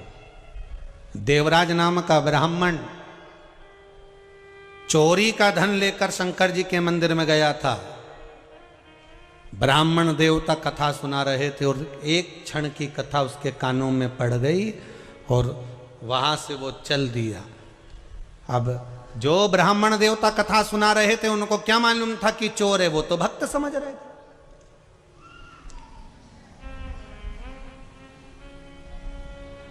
उनको नहीं मालूम कि ये चोर है, उनको तो भक्त समझ।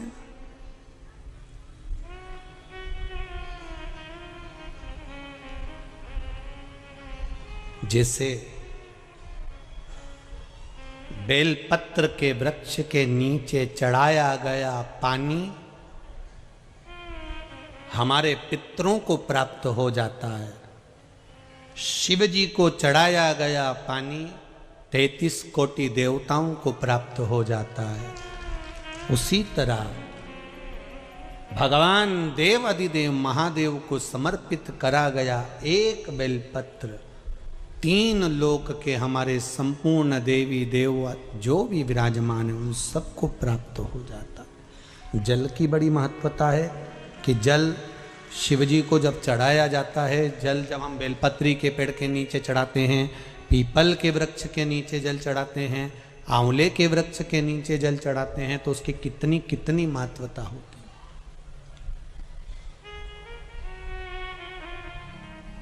उसकी कितनी मूलता है। दुनिया के लोग भले ना समझे पर उसमें पहले का नियम है हमारा। पहले जो भोजन होता था, भोजन बनता था, उसमें आंवले की खटास डाली जाती थी। आज के ज़माने में तो लोग टाटरी डाल दें, नींबू डाल दें, ये सब बात की बातें। आंवला इसलिए डालते थे क्योंकि हड्डियां मजबूत रहती थी। अब आज के समय में तो कहाँ लोग बस वो च्यवनप्राश मिल जाए आंवले का तो खा लेवे, पर नियम अगर माताएं बनाए कि आंवला नवमी पर आंवले के वृक्ष से आंवले लेकर आवे, आंवला नवमी के समय पर बहुत आंवले आते हैं तो उसके बाद में उसके पहले कभी भी ले आओ और आंवले इकट्ठे कर कर वही जब दाल सब्जी भाजी बनाओ उसमें पटक दो थोड़ा सा एक आध आंवला, तो उसका जो रस तत्व है शरीर की हड्डियों के लिए अच्छा। तो हमारे यहाँ बेलपत्री का वृक्ष, पीपल का वृक्ष, आंवले का वृक्ष, इन तीनों जगह पर जो जल चढ़ाया जाता है उसकी महत्वता भी हमारे यहां दर्शाई गई। उसकी महत्वता भी दर्शाई। एक अच्छी बात सुनो, बहुत बाबा की कथा में प्राप्त हो और जीवन का कल्याण हो। कभी किसी मकान का उद्घाटन कर रहे हो, किसी दुकान का उद्घाटन कर रहे हो, महाराज मकान का दुकान का आप उद्घाटन कर रहे हैं, उसको प्रारंभ कर रहे हैं, तो प्रयास करा करो कि पीपल के वृक्ष के नीचे की थोड़ी सी मट्टी, आंवले के वृक्ष की थोड़ी सी मट्टी, थोड़ी सी बेलपत्री के वृक्ष के नीचे की मट्टी, थोड़ा आंकड़ा जो आंख होता है जो शिव जी को फूल चढ़ता है सफेद आंख का, उसके नीचे की मट्टी, इन माटी को लाकर जहां नए मकान का मुहूर्त हो रहा हो या नए मकान में अपन जा रहे हों या उस मकान में कहीं पूजन आदि करा रहे हों, तो गाय के गोबर के साथ में, गौ माता का जो गोबर है, गौमूत्र है, उसके साथ में इन माटी को लेकर थोड़ा सा भाग लीप लेना चाहिए। क्यों? क्योंकि बेलपत्री के वृक्ष के नीचे लक्ष्मी जी का आवास है, पीपल के वृक्ष के नीचे नारायण और लक्ष्मी का आवास है, शनि का आवास, भगवान शिव का आवास है। इसलिए शिव जी का एक नाम है पिपलेश्वर महादेव। दधीची ऋषि की अस्थियां जाने के बाद में सुभाष ने जो अपना गर्भ था उसको पीपल के कोटर में रख दिया था और पीपल के वृक्ष का फल खाकर वो बच्चा जीवित रहा था जिसका नाम पिपलाद हुआ था। शिवजी ने उसको वर प्रदान करा था, इसलिए उसका भगवान शंकर का नाम पीपल के वृक्ष के नीचे पिपलेश्वर महादेव पड़ गया था।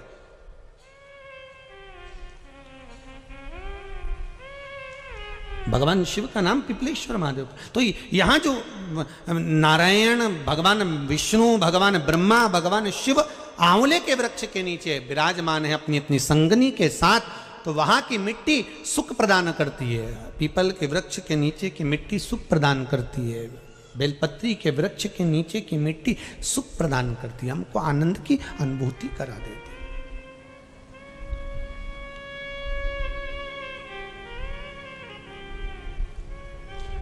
सुख जहां मिल जाए। महाराज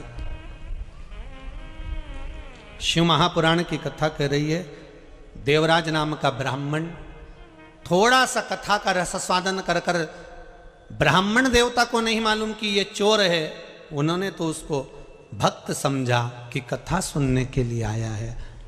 अपने को मालूम नहीं पड़ पाता अपने कथा के पंडाल में, अपने एरिया में कौन बैठा है, कैसा बैठा है, क्यों आया है, अपने को क्या मालूम। आप तो कथा के पंडाल में आया है तो आप समझेंगे कि कथा सुनने आया, अपने को क्या मालूम कि ये क्या करने आया।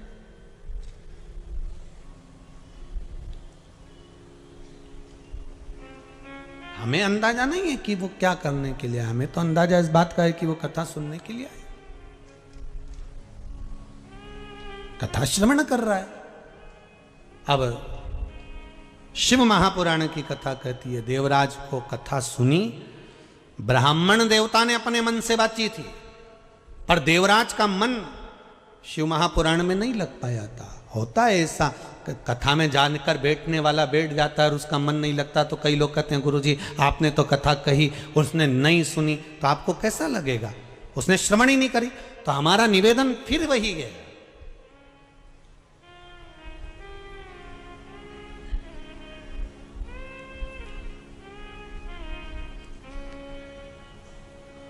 पत्थर को पानी में डाल दीजिए, पत्थर नहीं गलेगा, पर सूर्य की तपन से पत्थर शीतल तो रहेगा। उसी तरह आप अगर कथा में जाकर बैठे हो, कथा श्रवण करने के लिए बैठे हो, तो ये पक्का है आपका मन लगे ना लगे, पर कम से कम 3 घंटे आप झूठ बोलने से, पाप करने से, छल करने से, बेईमानी करने से, प्रपंच करने से बचोगे तो सही। भले आपका मन कथा में नहीं लगे, भले आपका चित्त कथा में ना जाए, भले आपका मन कथा में नहीं पहुंच रहा, पर 3 घंटे आप सत्कर्म तो कर रहे हो, 3 घंटे कहीं पाप तो नहीं कर रहे, 3 घंटे आप झूठ तो नहीं बोल रहे, 3 घंटे आप बेईमानी तो नहीं कर रहे, 3 घंटे आप कथा में बैठकर कहीं झूठ प्रपंच तो नहीं कर रहे। इतना ही बच गए ना, वही बहुत है, उतना ही बहुत है बचना।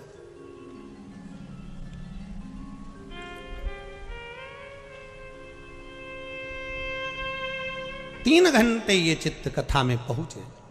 शिव महापुराण की कथा कहती है, देवराज का मन कथा में नहीं लगा था, देवराज का चित्त कथा में नहीं लगा।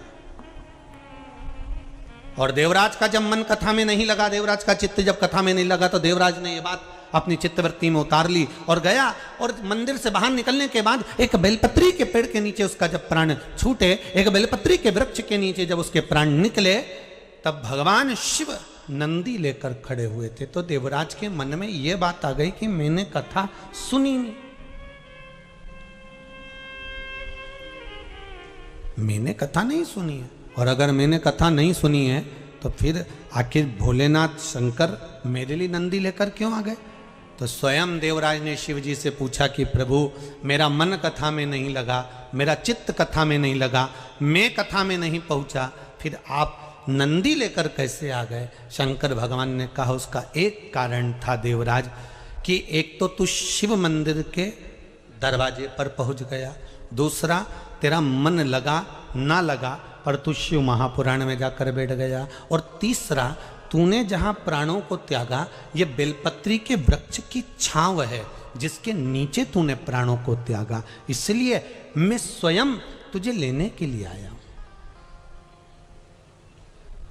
मैं स्वयं लेने के लिए आया।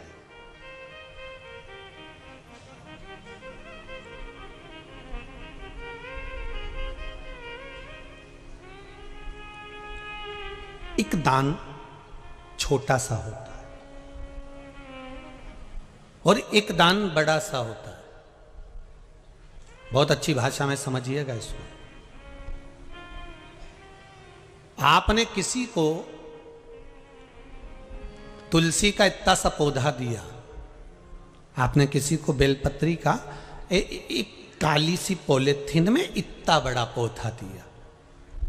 एक जब वृक्षारोपण के लिए लोग देते ना, हमने साहब बेलपत्री के 1008 पौधे लोगों को दान दिए, हमने वृक्ष लगाने की प्रेरणा दी, हमने 50 पौधे दिए, कहीं कहीं हमने 30 पौधे दिए, कहीं कहीं समितियां हमने 20 पौधे दिए। हाँ, उनसे निवेदन है, तुमने इतना इतना सा पौधा दिया, उसको पनपने में, उसको लगाने में, उसको संभालने में व्यक्ति की जिंदगी निकल जाएगी। अगर वही पौधा तुम बड़ा लेकर आते और अच्छा बड़ा सा पौधा जब तुम लाकर देते और वो लगाता तो उसको पनपने में भी जल्दी वो पनप जाता और उसका सुख भी लोगों को ज़्यादा मिल जाता। अब इतना सा पौधा लेकर आए, पूछा पहले रेट कितने का है, तो कि ये 15 रुपए का, ये 20 रुपए का, और वो बड़ा वो 150 रुपए का, वो 200 रुपए का। तो तुमने सोचा पौधा ही तो देना है, इतना सा ले जाओ। जितने लोग आप लोग कथा में बैठे हो और जितने आस्था पर सुन रहे हो और जितने फेसबुक यूट्यूब पर सुन रहे हो, ईमानदारी से बोलना, आपको भी किसी ने पौधे दिए होंगे। जो इतने से पौधे दिए होंगे वो कितने दिन तक चले होंगे, तुम बोलो ईमानदारी से। टिके वो? ज्यादा नहीं टिके। 10-20 लगाए होंगे तो उसमें से 1-2 पनपे होंगे, वो टिकते ही।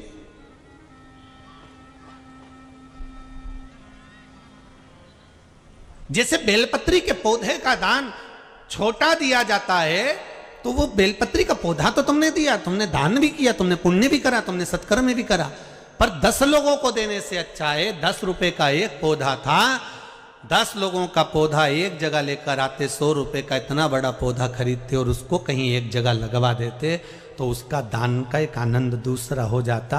अब वो 10 जगह दिए पर वो 10 जगह ही नहीं पनप पाए, तो उसका कोई सुख नहीं। उसी तरह शिव महापुराण की कथा कहती है कि मंत्र जाप करो, मना नहीं है, पर मंत्र जाप का सबसे बड़ा सुख ये है कि केवल एक बार श्री शिवाय नमस्तुभ्यम बोला और छोड़ दिया, या एक बार पंचाक्षर मंत्र ओम नमः शिवाय बोले, या एक बार महामृत्युंजय मंत्र का जाप करा उसके बाद नहीं लिया, या एक बार भोजन करा उसके बाद 1 साल नहीं करा, या एक बार फलाहार खाया उसके बाद खाया ही नहीं 1 साल तक, तो उसका मतलब कुछ नहीं है। शिव महापुराण की कथा कहती है, कई लोग कहते हैं गुरुजी हमने ये उपाय करा और हमारा 3 महीने में काम होना चाहिए, तो होगा, परंतु एक शर्त है कि पौधा, समझ गए, बड़ा होना चाहिए। मतलब तुमने जो उपाय करा, करने के बाद तुम्हारे मुख से शंकर का गुणगान होना चाहिए कि मेरा शंभु मेरा ये कार्य करेगा। श्री शिवाय नमस्तुभ्यम, ओम नमः शिवाय, पंचाक्षर मंत्र, मूल मंत्र शिव महापुराण का या महामृत्युंजय मंत्र आपके मुख से आपने उपाय करा, पर साथ में शंकर का भजन करना जरूरी है। पौधा बड़ा करना है तो जल तो डालना पड़ेगा, कार्य सिद्ध करना है तो शंकर का गुणगान करना पड़ेगा, शिव का स्मरण करना पड़ेगा। भक्त शिव महापुराण की कथा कर रही है। देवराज से भगवान शंकर कह रहे हैं कि तूने मेरे मंदिर में प्रवेश करा, पहला। दूसरा, शिव महापुराण की कथा सुनी। तीसरा, बेलपत्री के वृक्ष के नीचे प्राणों को त्यागा, ये तेरे को सुख दे गया, इसलिए मैं स्वयं तुझे लेने के लिए आ गया। शिव महापुराण की कथा कहती है अगर भूल से भी व्यक्ति शंकर जी के मंदिर के बाहर से भी निकल जाता है तो भी शंकर करुणा कर देते हैं साहब, तो भी शिव कृपा कर, मात्र भूल से निकल गया।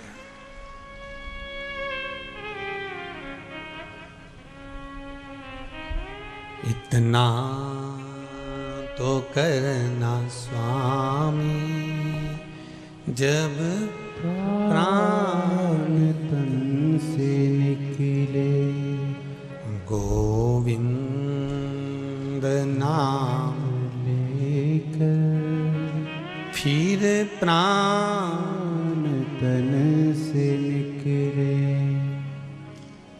महाराज, प्रभु सम्मुख खड़ा हुआ, हमारा विश्वास दृढ़ हो, हमारा भरोसा दृढ़ हो। देवराज के प्राण छूटे, शंकर सामने खड़े थे। और भगवान से यही कहना है, लिखण वाले तू होके दयाल लिखना, मेरे नयन भीतर शिव का दीदार लिखना, मेरे नयन भीतर शिव का दीदार लिखना, जिब्या पे लिखना नाम शंकर का, जिब्या पे लिखना नाम शंकर का, कानों में शिव महा पुराण लिखना, हो कानों में शिव पुराण लिखना, मेरे हृदय अंदर शिव जी का प्यार लिखना, मेरे हृदय अंदर शंकर का प्यार लिखना। भगवान, अंतिम समय में अगर मेरे प्राण भी छूटे तो तेरा दर्शन हो।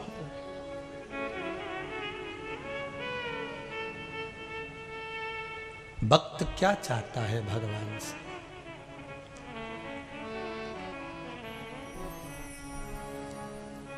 किसी ने पूछा, गुरुजी इतनी पुराण 18 पुराण की रचना वेद व्यास जी महाराज ने करी और 18 ही उपपुराण, 18 पुराण है और 18 उपपुराण।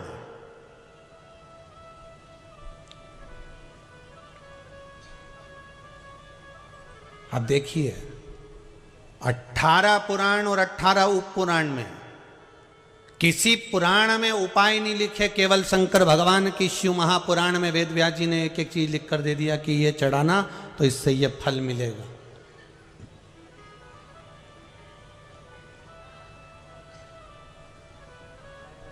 पर मन को शिव में लगाओगे तो मिलेगा।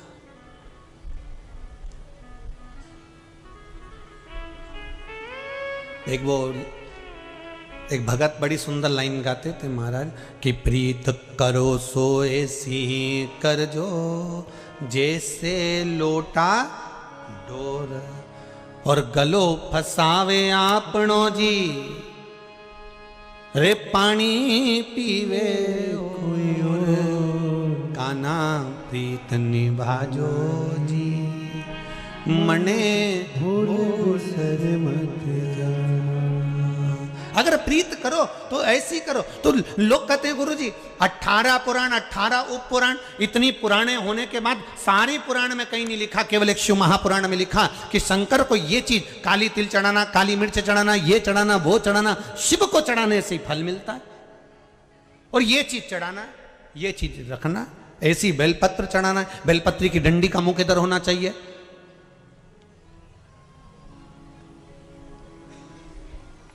भगवान शिव को चावल चढ़ाना है आखा, नंदी को हरी मूंग चढ़ाना है, बेलपत्र चढ़ाना है, ये सब शिव महापुराण में वर्णन कर दिया। ये चढ़ाना, वो चढ़ाना, शिव को हल्दी, शिव को लेपन, शिव को चंदन, शिव को कैसर, ये सब शिव महापुराण में करा, बाकी की पुराणों में नहीं। तो वेद व्यास जी से अगर किसी ने पूछा हो या वर्णन करा हो तो हम तो एक ही बात कहेंगे, महाराज ब्रह्मा ब्रह्मलोक के देवता हैं, भगवान विष्णु वैकुंठ के देवता हैं, पर मृत्यु लोक के अगर कोई देव हैं तो वो महादेव हैं।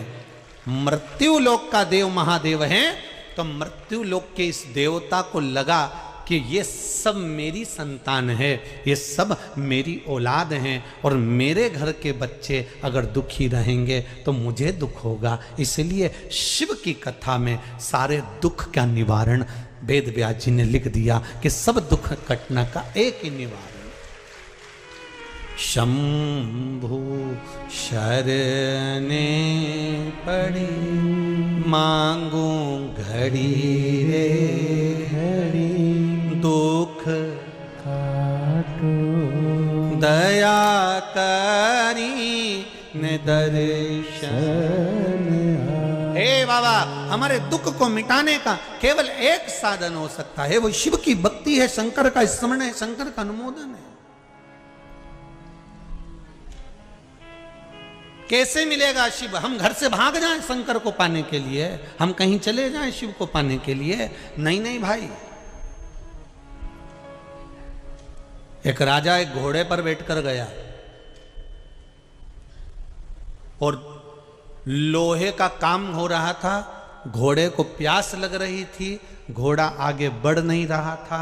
राजा को लगा कि घोड़ा प्यासा है। राजा ने घोड़े को पानी पिलाने के लिए एक बाल्टी में पानी भरवाया।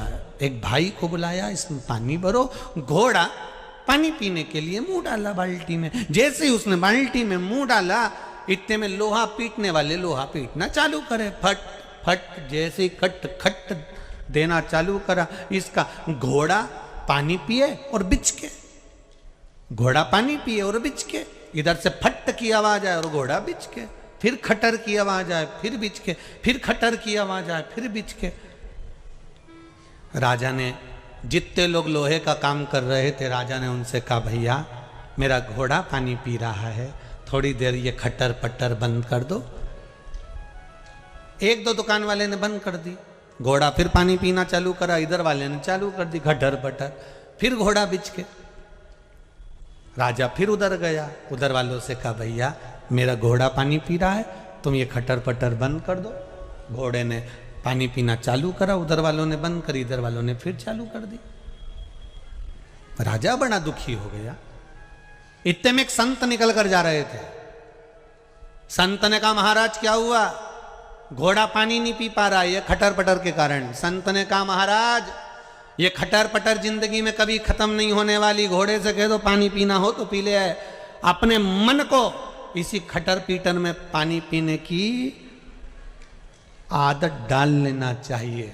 उसी तरह शिव महापुराण की कथा कहती है, ना हमें गंगा के घाट जाकर बैठना है, ना हमें नर्मदा के घाट जाकर बैठना है, हमें तो घर में रहना है और पूरी खटर पटर के साथ इस मन को शिव महापुराण में लगाना है, पूरी खटर पटर के साथ।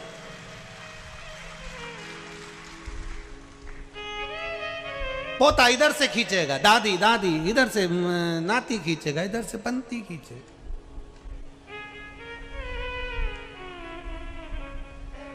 अरे भिलाई वालों को तो धन्यवाद है, तुम्हारे हमने ऐसा गार्डन कहीं नहीं देखा जो भिलाई में है। दादा दादी और नाना नानी गार्डन पूरी दुनिया में घूमी आए, पर गार्डन का नाम कहां से लाए? ऐसा गार्डन कहीं नहीं देखा। कहीं नहीं लिखा कि दादा दादी गार्डन, नाना नानी गार्डन, पर भिलाई में बड़े बड़े अक्षर में लिखा है दादा दादी नाना नानी गार्डन। वो गार्डन के लिए नहीं लिखा है, समझदार के लिए लिखा है कि दादा दादी और नाना नानी के पास रहोगे तो दिल गार्डन गार्डन रहेगा। तो केवल गार्डन वालों के लिए, ये समझदारों ने लिखा है कि इस दिल को अगर गार्डन करना है, इस मन को अच्छा करना है, तो दादा दादी की गोद में जाकर बैठ जाओ, नाना नानी की गोद में भी जाकर बैठ जाओ। जो दादा दादी के करीब में रहता है, नाना नानी के पास में रहता है, उसका दिल तुम देखो। छोटे छोटे बच्चों से कहो कहाँ जाना है? नानी हाउस, नानी घर। नानी घर माँ क्या मिलता है? कुछ नहीं, मेरी नानी मुझे बहुत प्रेम करती है, दादी मुझे दादी बहुत प्रेम करती है, मेरा दादा मुझे बहुत प्रेम करता है, मुझे बाजार ले जाता, कुरकुरा दिला के लाता, मुझे टॉफी दिलाता। तो जिन बच्चों का मन गार्डन गार्डन हो जाए, वही दादा दादी नाना नानी गार्डन। तो भिलाई में ऐसा गार्डन है तो तुम सबके लिए बनाए कि दिल को अच्छा बनाने का प्रयास करो, कहीं नहीं भटकना।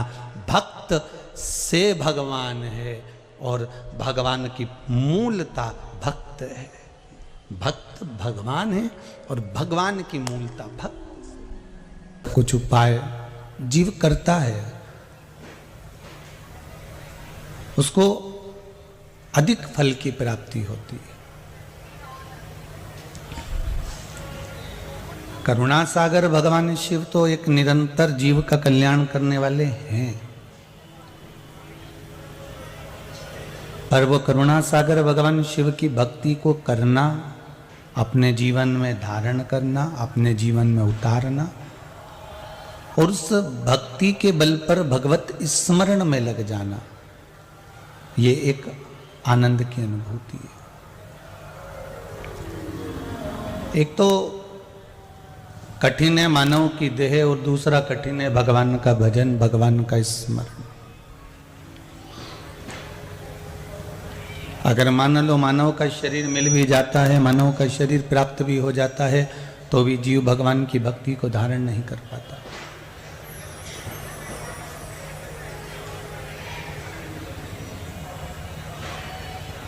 भिलाई वासियों को, छत्तीसगढ़ की इस पावन धरा को जो शिव महापुराण की कथा मिली है, वो भक्त शिव महापुराण की कथा है, जिसको अपन आज सोमवार की अष्टमी से प्रारंभ कर रहे हैं। पहले भी कथा में कहा, माहिल्या शिव महापुराण की कथा इंदौर से आपको कहा